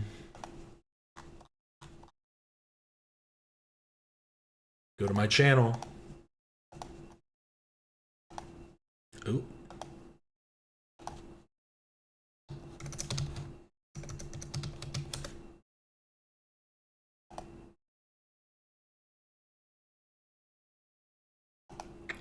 Oh, it actually wasn't that long ago. It was back in December.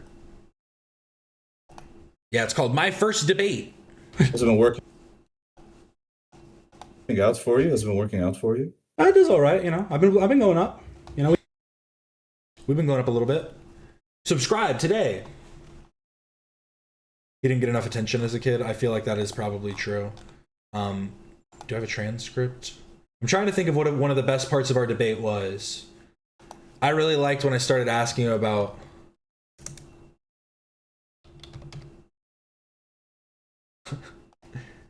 I could tell the conversation wasn't going anywhere, so I did this. Here, look, I'm going to react to myself. A little bit of hesitancy, I must say. Oh yeah, I asked him that too. It's justifiable. That doesn't prove that it was somebody from that community that called. Can I ask you a question? Sure. How many Jews died in the Holocaust? Around 6 million, I think. Okay. Okay. That's a good answer. A little bit of hesitancy, I must say. My apologies. I think there's a delay because I'm from Europe.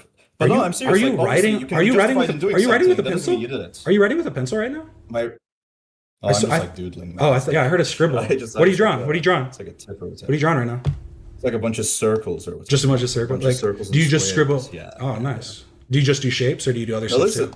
I can draw quite. I drew Guts from Berserk once. Oh, really? That's pretty sick. I don't need to see it. I believe you. But I should do more painting. I just don't. That'd be cool. I mean, honestly, some painting streams, like drawing streams, I think those have been doing really well. I did one of those. Really? Okay, I might have to check that out. For you, they're doing well for you, or just like no? I've just been seeing them. It's a niche right now. I think Perry was a little upset because he has an art channel that didn't do that well. So he was wondering. He's like, "Wait, you're doing good in art? I'm not. I'm not even." And then I showed him this image. Here, one sec. I don't know if I pulled it up on the stream, so I'm going to pull it up on here.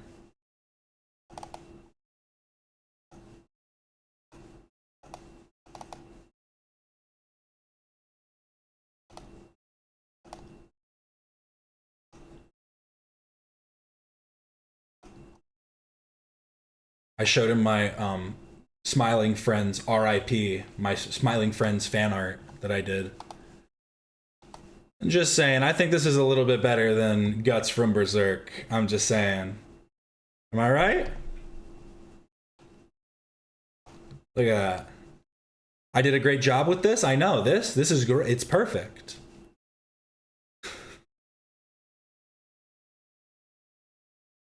I look gangsta today. Thanks. That's what I'm going for every day. What do we think? How'd I do?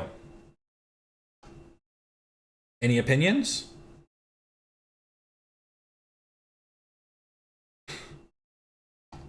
You're reconsidering your stance on the poll? Fair enough, fair enough. Oh, I'm not showing. I didn't change it back. My bad. Oopsie. I didn't have the OBS pulled up, so I didn't see what I was showing. I forgot that I changed windows. My bad.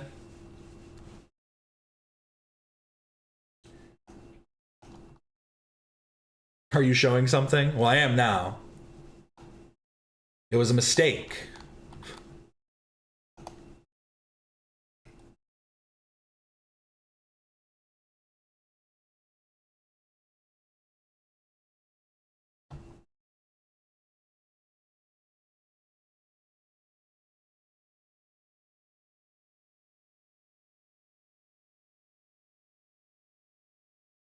R.I.P. Smiling Friends. It's over now.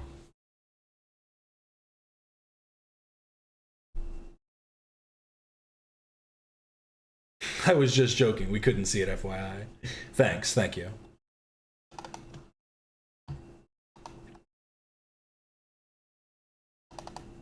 I also drew this.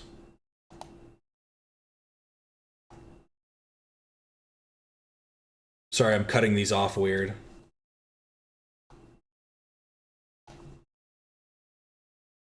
Sometimes I get bored and do a little bit of drawing, you know?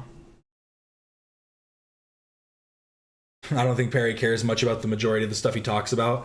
That's why I wanted to just show off my art, you know? I thought it'd be more fun that way. Talk about art, do a little art stream.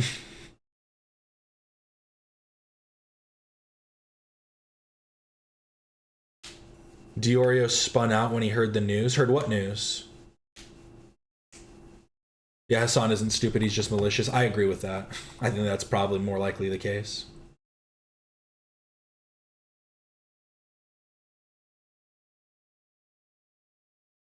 Does your hand ever get cold without a koozie?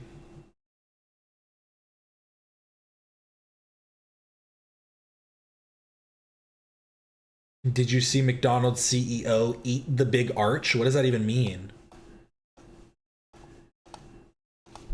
McDonald's CEO eat the big arch.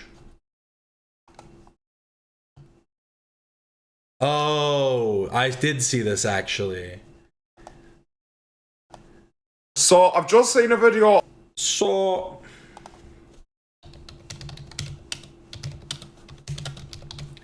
can I just say something too? I make fun of people for their voices. But oh my god, where's the actual video? Oh, there it is. Hey, here. I don't make fun of accents, and I've been seeing a lot of people make fun of accents more often. It's very interesting. McDonald's CEO tries the big arch. Show me that arch, CEO. Show me how you arch it. Here with, you've heard about it. Here it is, the big arch. Oh, this is going to be interesting. Oh my god, I just thought it was the video. I don't care about you. Is it only on TikTok or something? It's always somebody wanting to be like, huh, I'm ready to see that. That's what I'm trying to do. I'm supposed to be the one doing that. This is getting ridiculous. Why the fuck is it on why is it being posted on TMZ?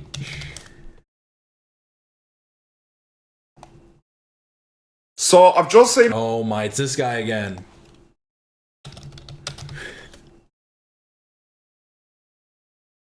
Chris K here. Here, I think this is it.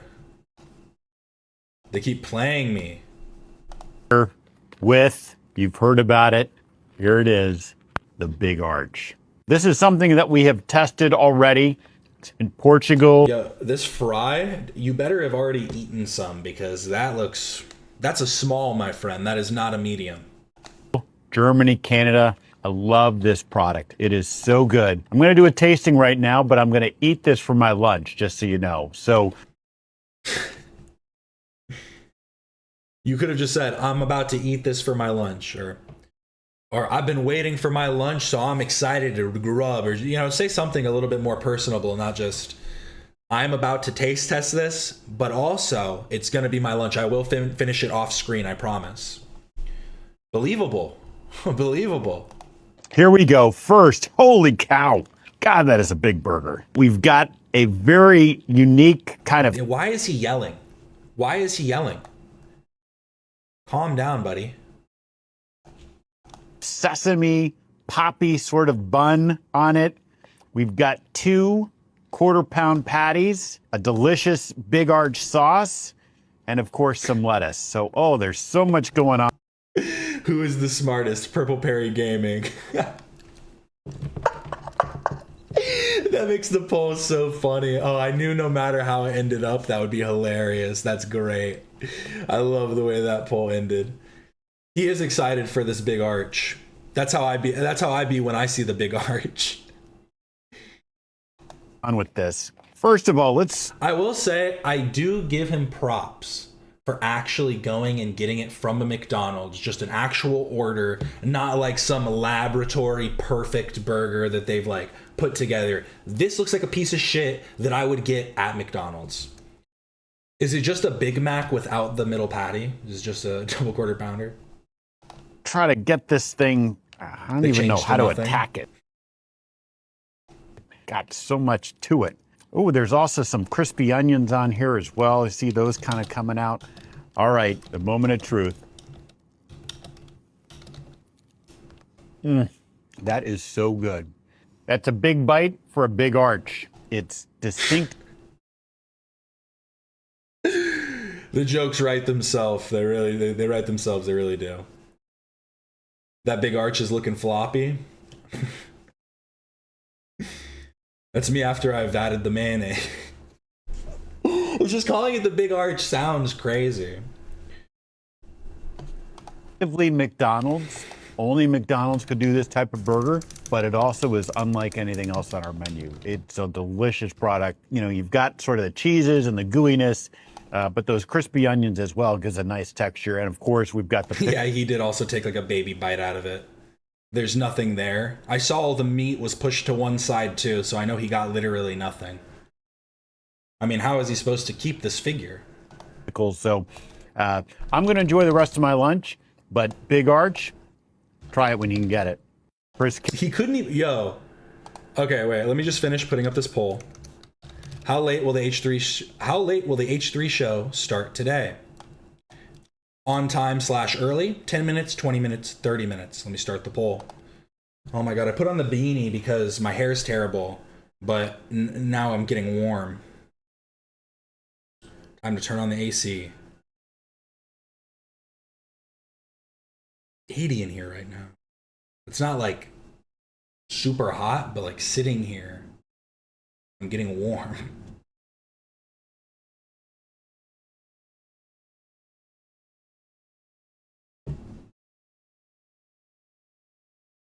I just want to say that at the end here. You've heard about it. So, okay, I can. Enjoy the rest. I'm going to enjoy the rest of this. He can barely hold it in his hands. Look. He's barely even gripping it because he knows how disgusting it is and he wants to just put it down. My lunch, but Big Arch, try it when you can get it. It looked like he was like struggling swallowing just the flavor of the Big Arch in his mouth. Try it when you can get it.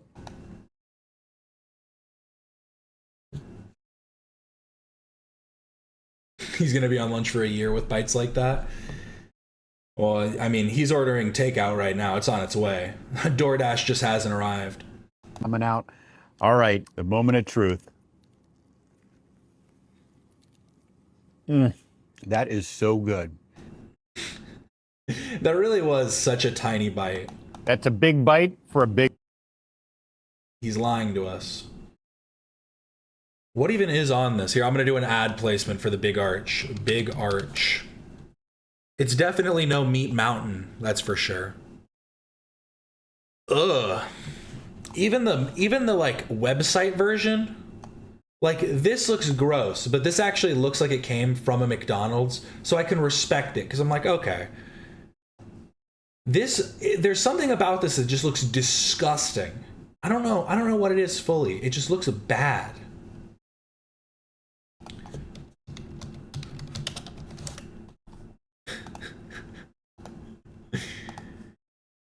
He took a quick Squidward bite. God damn it. Just a big bite real quick. I'm getting one. Wondering why this is the McDonald's. Wait, what? Wondering why this is the most McDonald's burger. Yeah, okay, I get it now. It was just having that on separate lines. For a second, I thought that this was just an error. Wondering why this is the most McDonald's burger yet. Well, it looks fucking disgusting, doesn't it? Let's start with the 2 juicy quarter-pounder 100% beef patties, layered with slices of melty white cheddar cheese.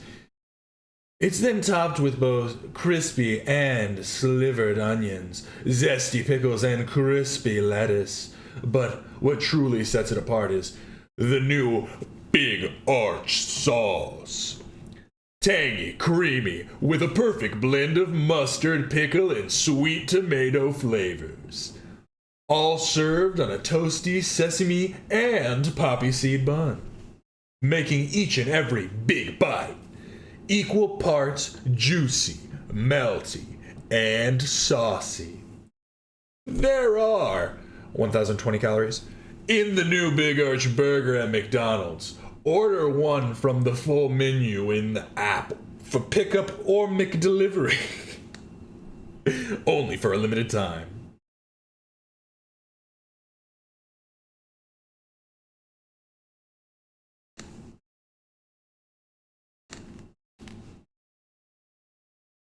What do you guys think? You gonna get one? I hate fast food burgers in general, hot take. I mean, I can, for, let's just call it $10. I can, for $10, go get the meat, cheese, buns, and potatoes to make myself a whole burger meal for my family. Like, for a small family, let's say. Like, generally, you can do all right just making your burgers at home. It ain't too hard. I made burgers last night, or the night before that we made burgers. I had pizza last night, homemade, delicious. Big Arch was my nickname in high school. I wonder why.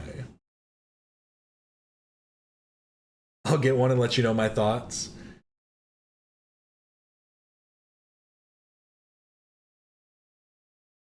I'm waiting to hear.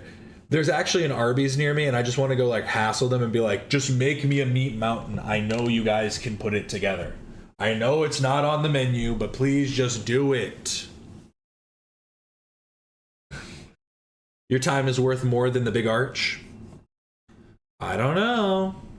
Here it is. Here are the ingredients. They don't have the pictures for this because they're like, you don't want to see it. Quarter pounder, 100% beef patty. There should be 2 of these. The Big Arch bun. Pasteurized processed cheddar cheese. The Big Arch sauce. You want McDonald's Big Arch sauce? Come today. Shredded lettuce. Crispy onions. Pickle slices. And onions. I got a meat mountain once. It's exactly what you think it is. Yeah. I mean, if the Big Arch looks like this on the website, and they get it looking like this for the CEO, I can only imagine what I'll get when I go down there. You know.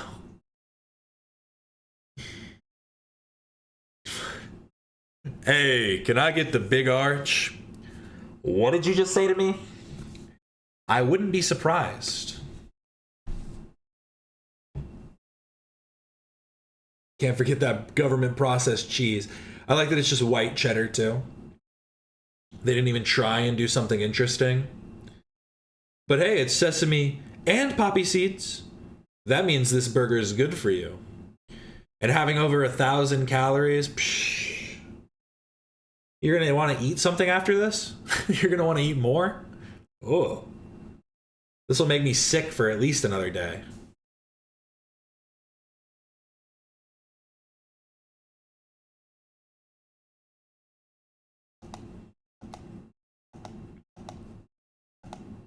Have we gotten a thumbnail yet?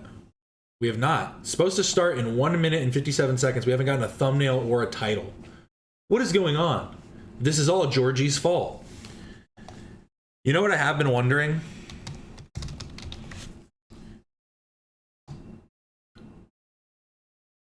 $10.20 is nothing. Easy mode. $10.20, it's not like...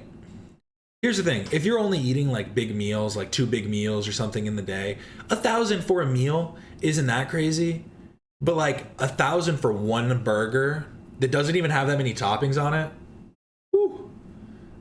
Damn it, Georgie.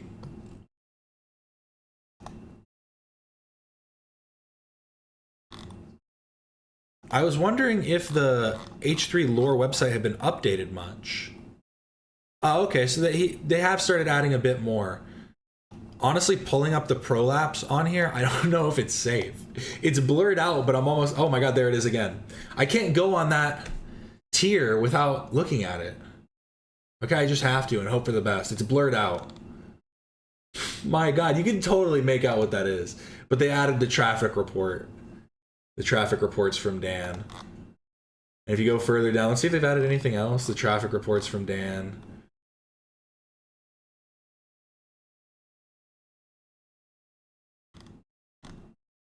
Honestly, the Saudi benefactor having their image removed here. Interesting.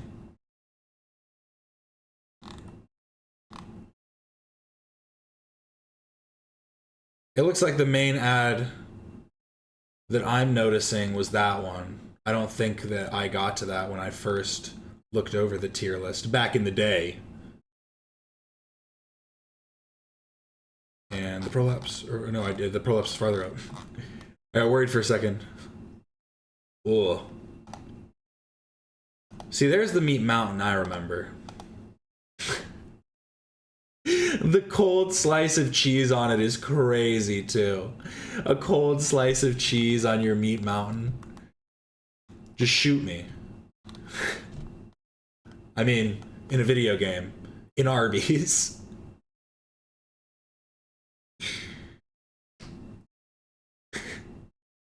Sorry, that just came from my soul. Like, this is gonna kill me. I'm gonna die either way, so. Yup, mine looked like that. You know what? After seeing this, I think I gotta give the big arch a chance, you know? This is horrible. The big arch might be better. Hopefully. Maybe. Probably not. It will. I mean, it will definitely be better than this.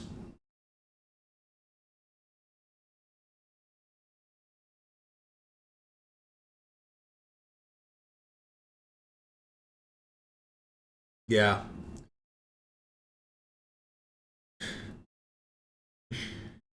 You know, that is interesting. I never saw PETA talking about this, because I think this is probably the best case for veganism. I think you are right. This is like the best case for veganism. This is deplorable.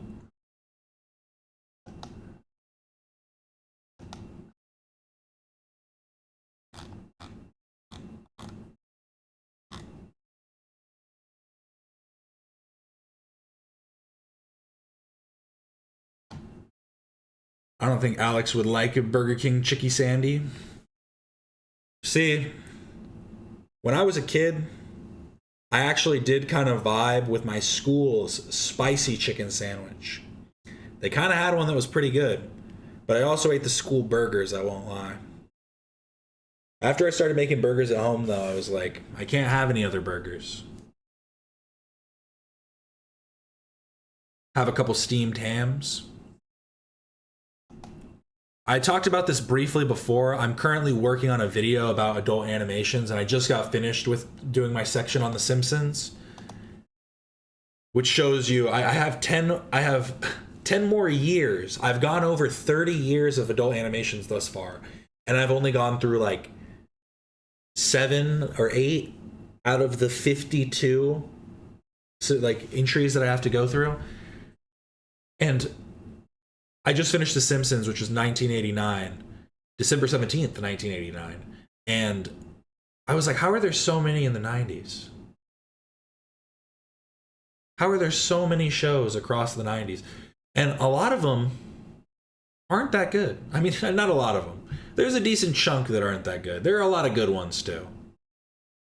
I'm afraid, because I'm doing it as a 2-parter, and the first part is going to be about pre-2000s animated series, adult animated series specifically.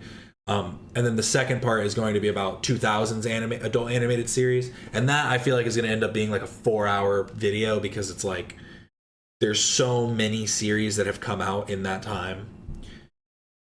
Like so many good ones. There was like what I would consider probably between the 90s and early 2000s are like the golden era of adult animation. And then in the recent like late 2010s to early 2020s, there was some hot garbage that had been released. So I'm afraid of that. Yes, home movies and Dr. Katz are some of my favorites. Those are what paved the way for Bob's Burgers.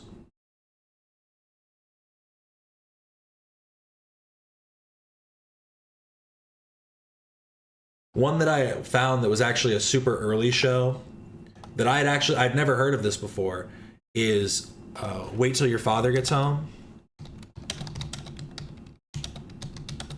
And I guess it's just because I never saw it. I clearly didn't ever see it when it came out, and then I never saw it in syndication. But honestly, I thought it was pretty decent for the time, obviously. But all things considered, I think that it did almost like an early attempt at something, you know, what would later become things like King of the Hill or F is for Family, stuff like that. F is for Family is probably like a good example. King of the Hill in some ways.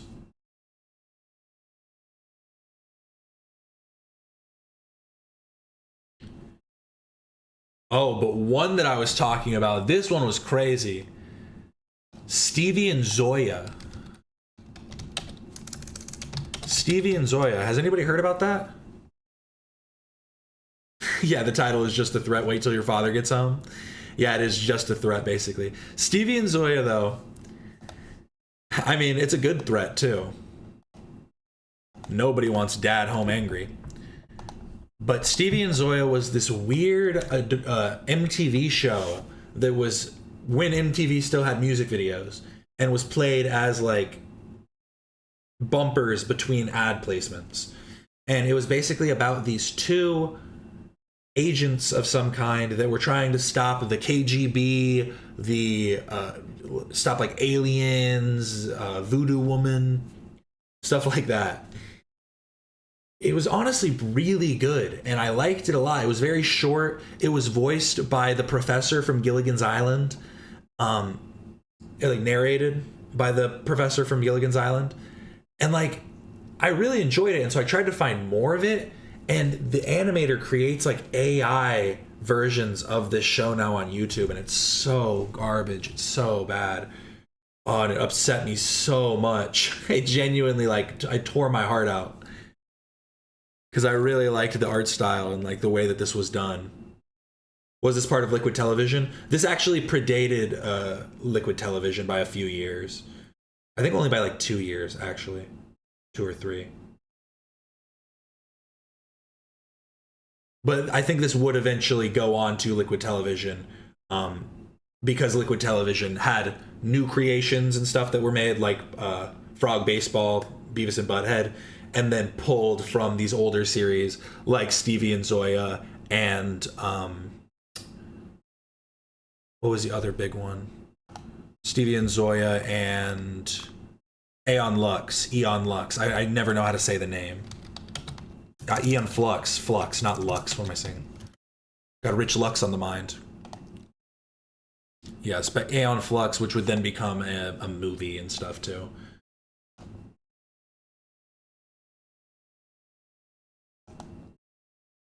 But it started out as just MTV bumpers. And then, like I said, it's really good. I think the whole thing is like 15 minutes or something. You can find it on YouTube. It was really good. I liked it a lot.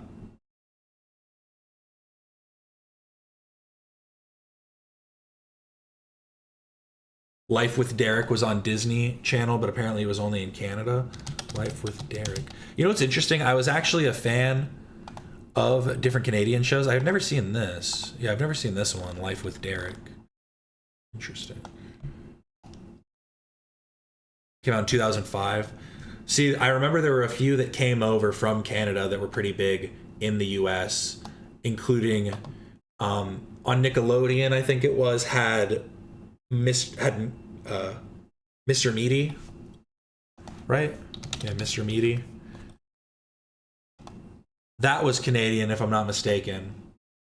Mr. Meaty, and then also 16 was another Canadian show. And I thought 16, the thing I liked about 16 was I was a kid when I watched it, so it was like, oh, this is what it's gonna be like growing up. My life wasn't like this very much at all, but it was funny when they eventually did a later, because I didn't know it was Canadian until I was an adult, and they did like a thing about the US election, and they have a joke in it where they literally go like, wait, why are we talking about this? We're Canadian.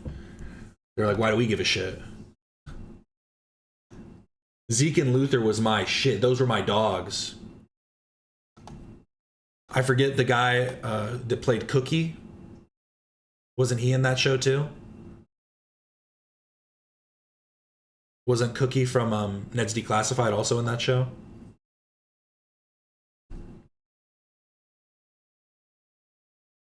Mr. Meaty scared me so much, LMAO. I loved Mr. Meaty though. I missed that era of kids entertainment that was super creepy. There was an era where they had like a bunch of very like creepy kid shows that were out. Things like Invader Zim, I think, is probably like a good example of a very popular one. Tobogganing? You don't know about tobogganing? Hop on your toboggan.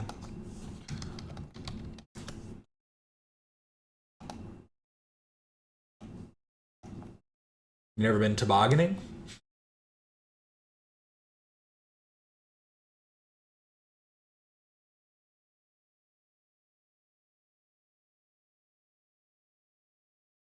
But it is interesting to see all the ways that these old shows have like influenced newer shows. Like the clearest example that I've seen thus far is the way that Wait Till Your Father Gets Home had a conspiracy theorist neighbor like King of the Hill would eventually have Dale, like Dale Gribble as their conspiracy theorist. And it's like I said, it's good because even for the time, its premise is a conservative dad trying to influence his liberal children type of thing. Liberal, liberal, liberal, liberal.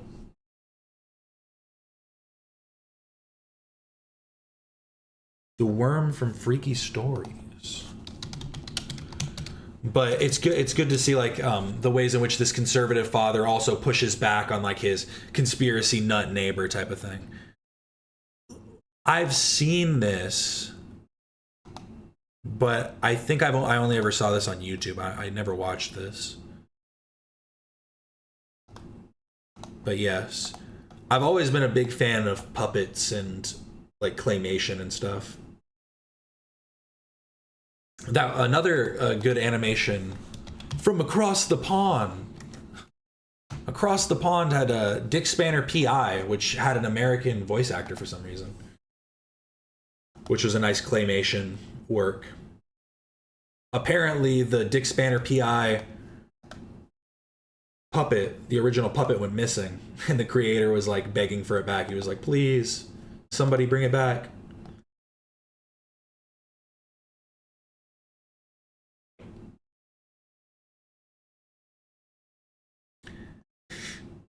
My favorite line from Invader Zim is, "You're just jealous. This has nothing to do with jelly." I actually have a signed Gurr photo.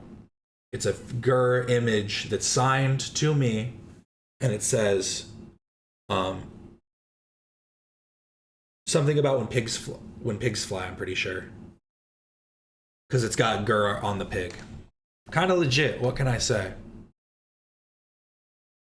Redwall.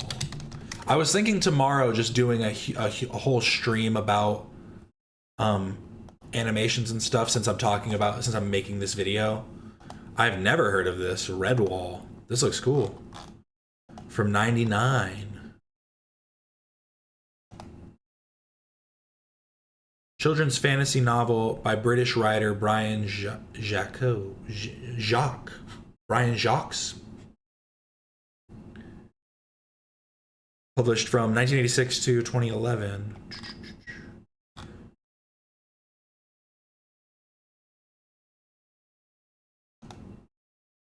On the animated television series went from 1999 until 2002. Interesting. Are they meant to be actual mice or are they anthropomorphic? Looking up red wall image, going to images just brings you red walls.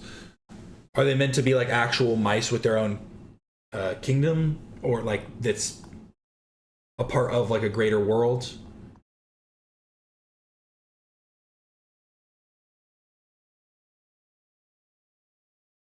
Okay, it's British medieval knight shit, but with cute little animals. It's dope. I do love me some cute little animals getting up to stuff. I do love me some mythical creatures. That's why I like the adventures of gummy bears. Gummy bears bouncing here and there and everywhere. Let's beyond compare. We are the gummy bears. They are the gummy bears. Banger song. Banger intro, banger show. Anybody remember this? We love gummy bears. Still no title or thumbnail? My God.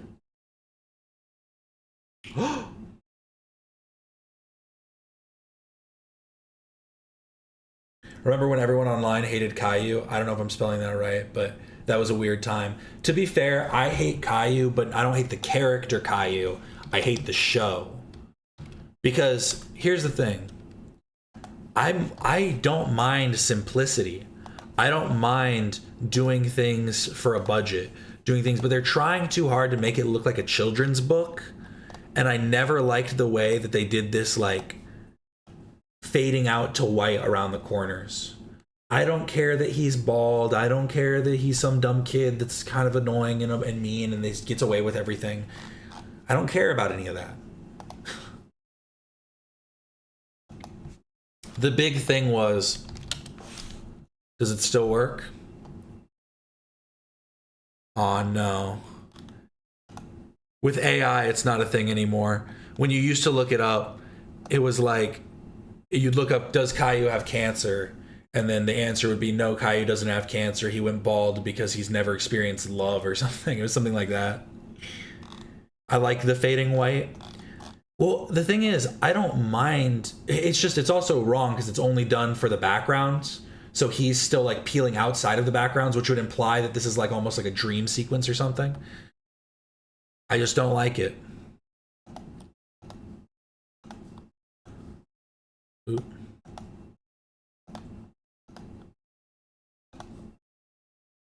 Why is it trying to make me download this image? Oh, it's 'cause it's a video. Why is Caillou bald? People have wondered about this ever since Caillou was a thing. And why are his parents acting so calm? Why is he so whiny? Either his parents are obsessed with his looks or secretly abuse him by shaving his head. This theory says Caillou is actually a toddler with cancer. The reasons are why there's always a white frame border in the show is because Caillou is on his deathbed, and the stories are Caillou's fantasies of his ideal life or just flashbacks. Caillou's cancer could also be the reason his parents spoil him, because they want to give him a happy life before he passes away, and they feel guilty of punishing him because of his disease.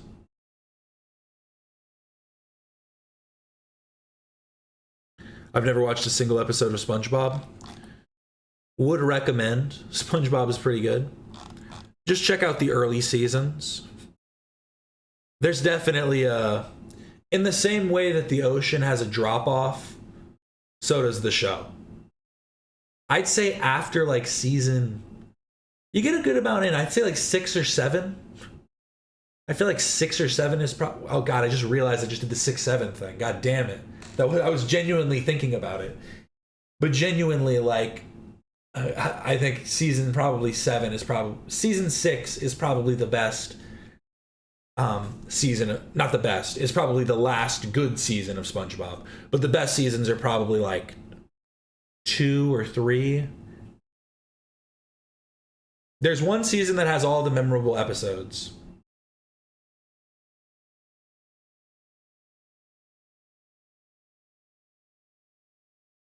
SpongeBob blasphemy will result in a permaban. This is not a warning, this is a threat.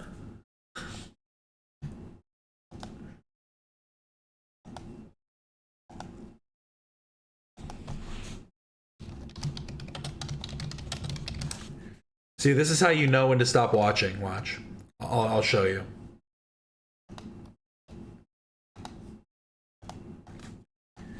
So, good. You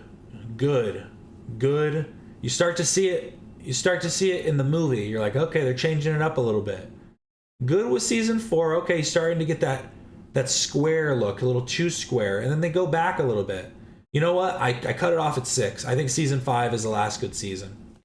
Let me see what season 5 episodes are. Season 5, SpongeBob.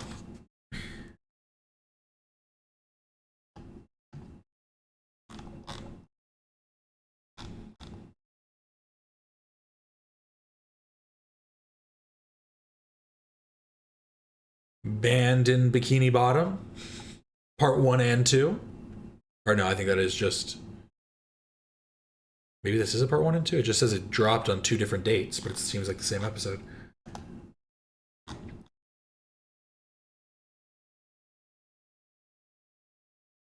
Maybe even 5 isn't that good. I remember there's one really good season. One of them is like the best season.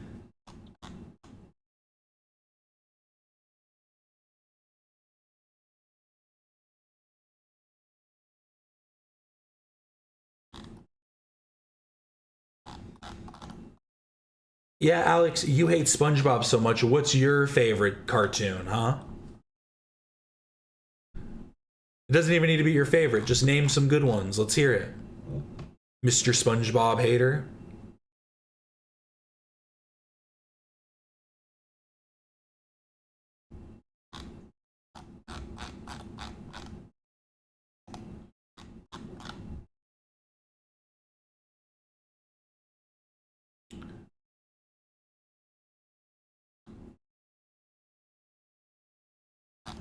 I think I am just thinking that season 2 is the best season, and I think that is probably true. SpongeBob forgets how to tie his shoes. SpongeBob goes to the hospital and leaves Squidward in charge. Or, sorry, Mr. Krabs goes to the hospital and leaves Squidward in charge. Pearl gets a job at the Krusty Krab and makes some major changes to the place. Patrick acts like SpongeBob to get his own award. SpongeBob creates a bubble friend that's his buddy, Bubble Buddy. Bubble Buddy is in this season, season 2. Squidward gives SpongeBob a pie and later turns out to be an explosive. Plankton disguises himself as a robot of Mr. Krabs in an attempt to steal the Krabby Patty secret formula. They have the Wormy episode, the Pretty Patties episode, SpongeBob trying to act more grown up around his grandma, Squidward going to Tentacle Acres, SpongeBob and Patrick and the Stolen Balloon. The SpongeBob and Patrick get trapped in this tree dome during winter when they're stuck there and she's hibernating. That's a good one too. Shanghai, where they go on the Flying Dutchman ship, Mermaid Man and Barnacle Boy. I'm literally just scrolling. There's so many episodes in the season. My God. The Fry Cook Games, Squid on Strike, I'm with Stupid, Krusty Love. If you're going to watch SpongeBob for the first time, check out just an episode from season 2. Even as a kid, the grandma episode made me emotional. I remember crying to Gary Come Home. That one got me. Yeah, Grim Adventures of Billy and Mandy and Invader Zim. Bangers. Mwah! Still no title or thumbnail? Getting ridiculous. Oh, they moved it to 12:30, that's why. It's supposed to start in 7 minutes now. Okay, they're saying 30 minutes themselves. We'll see. Yeah, the David Hasselhoff speedboat, that was in the movie. But exactly my point.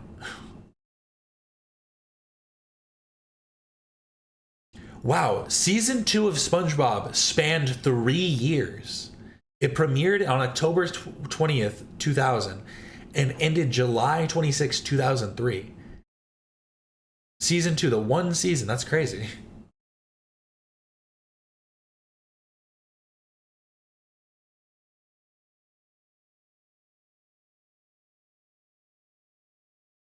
Is Ethan alive today? Maybe they're stalling. It's Georgie. Georgie's on the fritz. He started malfunctioning and they need to figure out what to do. They said, how are we going to run the show now?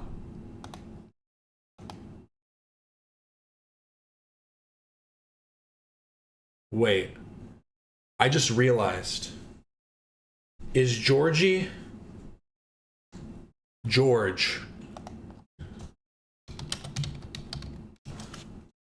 Oh no.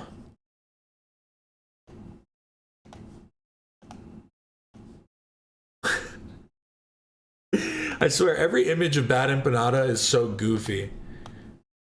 Bad Empanada? It's Georgie. No. No. Now that's the real horror. That'd be the true horror. Wait, they had a title and thumbnail up at like 8 a.m. this morning? Really? They just had like a random one posted? I'm surprised it's not up then. That's weird. I never saw if Alex responded. What did he say his favorite show was? I wasn't paying attention. I started ignoring him when he started slandering SpongeBob's good name.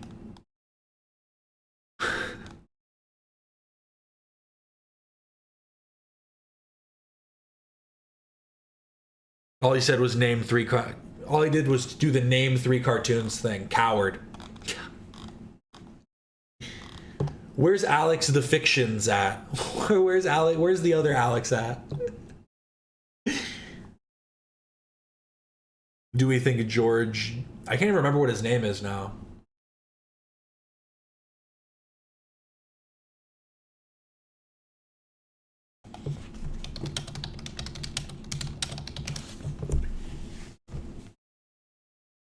Yes, Genitis. Genitis. It just literally. My favorite show is Big Bang Theory. I believe it.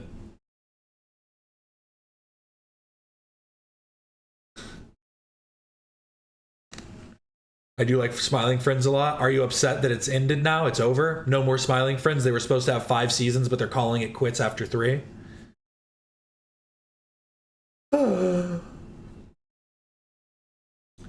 If I had to pick one animated series of all time that I like, that I could watch endlessly, that is a very hard question. I'd probably end up picking something like King of the Hill just because it has such like nostalgia for me. But if I had a list, King of the Hill is probably the top. Something like Home Movies might be on there. I'm a big Home Movies fan.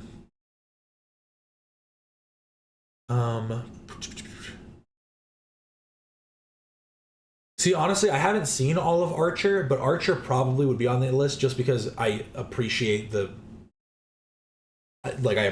show. I think it was made really well.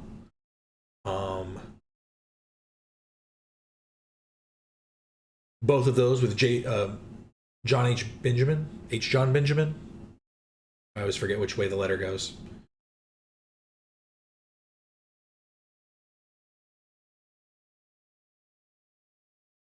It's SpongeBob for me. SpongeBob is a good one. But I do think it's those later seasons that kill it for me. I can't watch some of the later episodes of SpongeBob. If it was only season 2, if that's all I'm talking about, I could watch season 1 and 2 endlessly. Courage the Cowardly Dog is a good one. That's another good one for the list. That's another good example of like spooky shows from that era. Of like kids shows that were really like spooky for no reason. Space Ghost Coast to Coast. Harvey Birdman's another good one that's in like the same vein. Harvey Birdman, Attorney at Law. Sorry, I should clarify.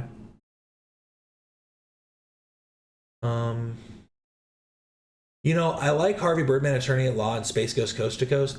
I didn't really like the C Labs 2020 or C Labs 2021, whatever the future version was. Yeah, even the later seasons of King of the Hill are watchable. You can watch King of the Hill beginning to end and enjoy it the entire way through. I can't think of a single episode that I don't find entertaining. Even out of the new series. I liked all of the new series as well. Metalocalypse is a good one. Super Jail, another good one. And that again goes into like those more rough style animations that I kind of enjoy. The Marvelous Misadventures of Flapjack. Oh, how could we forget the actual goat? That's probably one of my favorite kid shows. That Marvelous Misadventures of Flapjack and Chowder are probably two of my favorite like kid shows.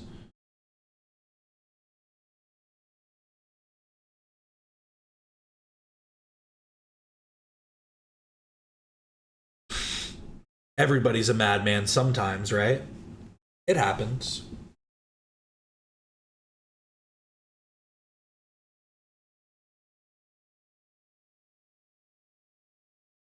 Ooh, we have a title and thumbnail. The War, H3 show number 241.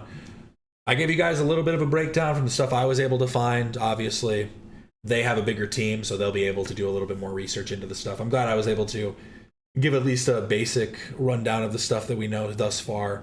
The part I'm concerned about is, because it's like, what it seems like is Israel wanted to do, and we could say America too, along, you know, we're moving alongside in this war, and it seems like the point was to weaken military like powers, and then like just continue that, like to then engage in a war for this back and forth to do more destruction onto these military powers. So it's like, you know, the first initial domino has been pushed type of thing. And now it's just about this endless back and forth now that's going to happen until, you know, what they want to do is they're saying, oh, we're going to have some kind of agreement. It doesn't seem that like that's going to be at least an outcome soon.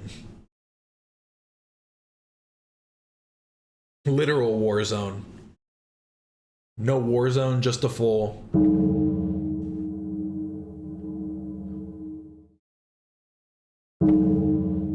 The bell tolls. They changed the topic, did they? They got to go back and forth. Oh, from the initial one this morning? Is that what you're saying? Fake, fake, fake. I'm so fucking exhausted of this shit show of a presidential term. I mean, each year started off fucking crazy. And it's like, what are the actual accomplishments? How are all those wars, like, how are all those countries from the wars he ended? Fact. So true. So true, Terry.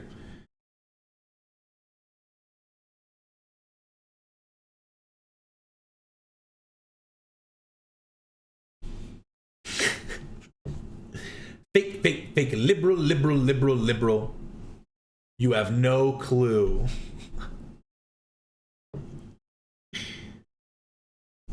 I don't. You're so right. I'm so sorry.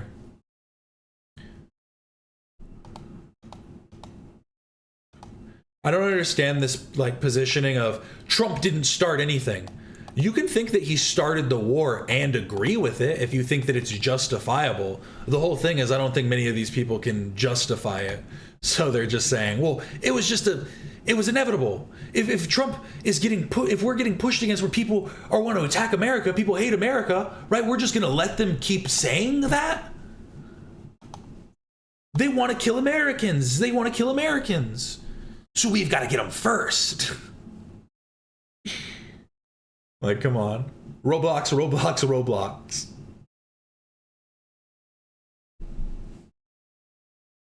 I don't know, maybe a 4-minute warning. I'm not confident this time. We'll see. We'll see. We're already over that 30-minute mark, I think. Yeah, 32 minutes. They need to maybe start creating a timer on here, like a poll on here, like a poll system on the H3 Lore website. That would be interesting. That could be a way to handle it. Here, let me see if there's any updates that have happened, any big updates. No, no, no, no, no, not Beetlejuice, not Beetlejuice. No, no, no, don't do that.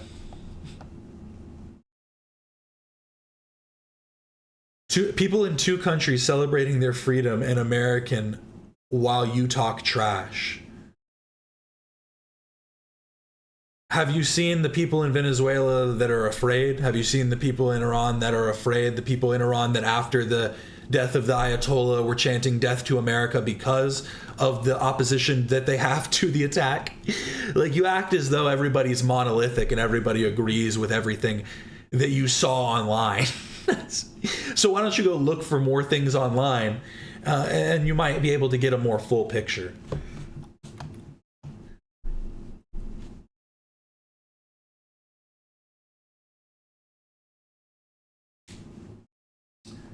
Coming to fight the liberals.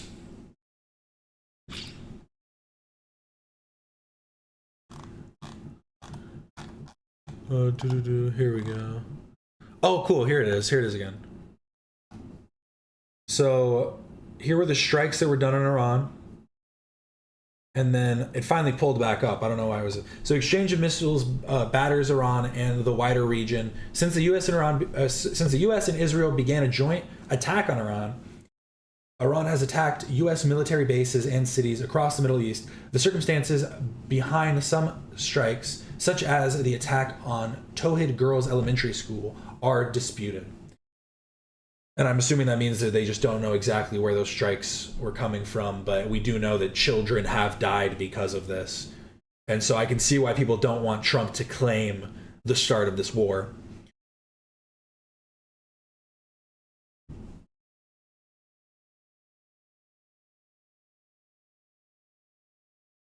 Father in Iran, asshole, have been there 5 times, cool. So again, everyone's a monolith. That's what you're saying. Because you've been there, you know that everyone's a monolith and believes the same thing. I don't disagree that the Ayatollah needed to be taken out of power. That's not what I'm disagreeing with. But I don't think that this is the type of thing that is going to aid in a positive regime change when we look at the history of places like Libya and it's happened so many times where we've tried to cause regime change and have only led to greater insurgents.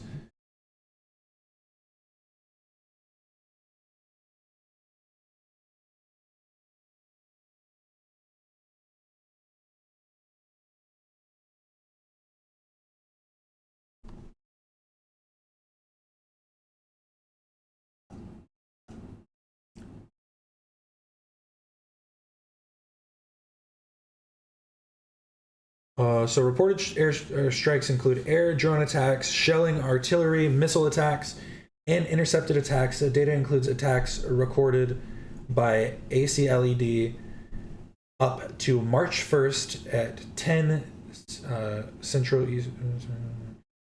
Okay.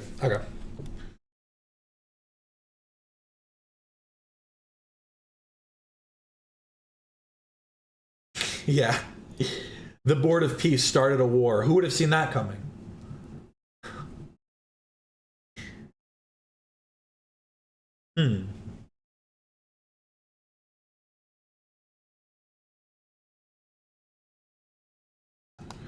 Iraqi militias threaten U.S. military presence in Jordan. So we're having some problems in Iraq too. Iran says it shot down 20 drones since the war began. And now, also, like I was saying before, this has led to also Israel striking in Beirut in Lebanon, claiming to be going after Hezbollah. They're striking in suburban areas, claiming to be striking Hezbollah leaders, which is possible that they're striking Hezbollah leaders, but again, this seems a bit opportunistic at the very least, right? War never changes.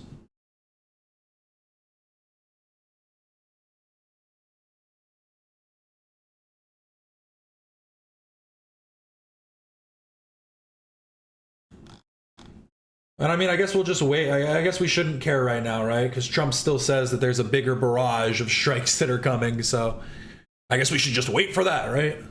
That's great. How do we feel about the name Operation Epic Fury? I feel like they really could have done better with that one. See, I think that they're just trying to make it sound cool. Operation Epic Furry. Got him. Yeah, it's pretty cringe.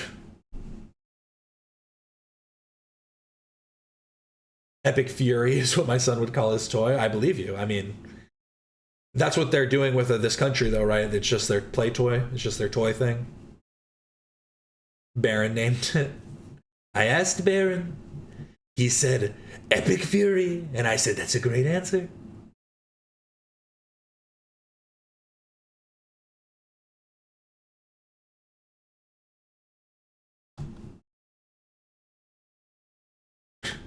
Trump says Iran operations likely to last 4 to 5 weeks, but he's prepared to go far longer. Well, I'm glad he's prepared to let more Americans die. Isn't that great?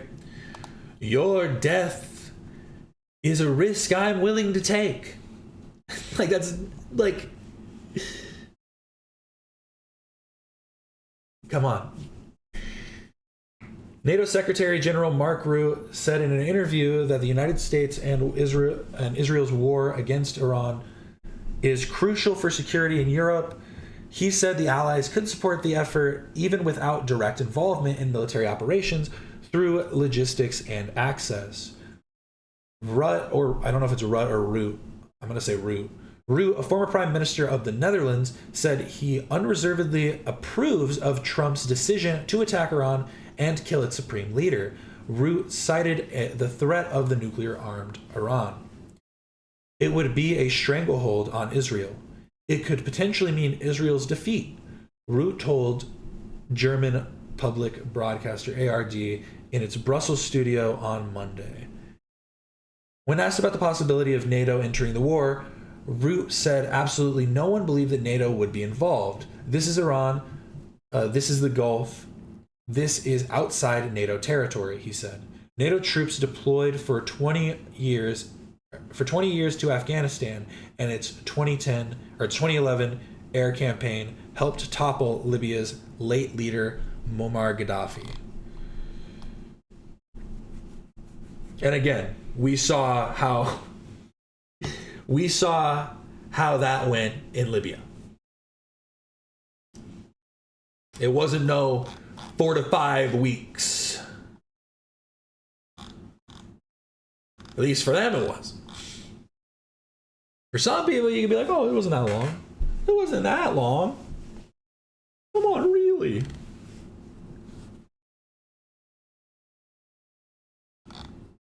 Sunny. Well, we're live. Thank you all so much for watching. I really do appreciate it. Remember to like and subscribe if you haven't already. I do this every Monday, Wednesday, and Friday, and I'll be back tomorrow for another stream. I'm thinking about talking about more animated stuff, more animated series and stuff tomorrow. So if you're interested in that and want to come in and talk to me, maybe I'll do a little bit of art while we do it. Maybe we'll draw and talk about some animated series stuff. I really do appreciate everybody for stopping in. Thank you again. Become a member because we do have more members content coming your way soon. Yes, I do appreciate everybody. This is Captain Quasar signing off.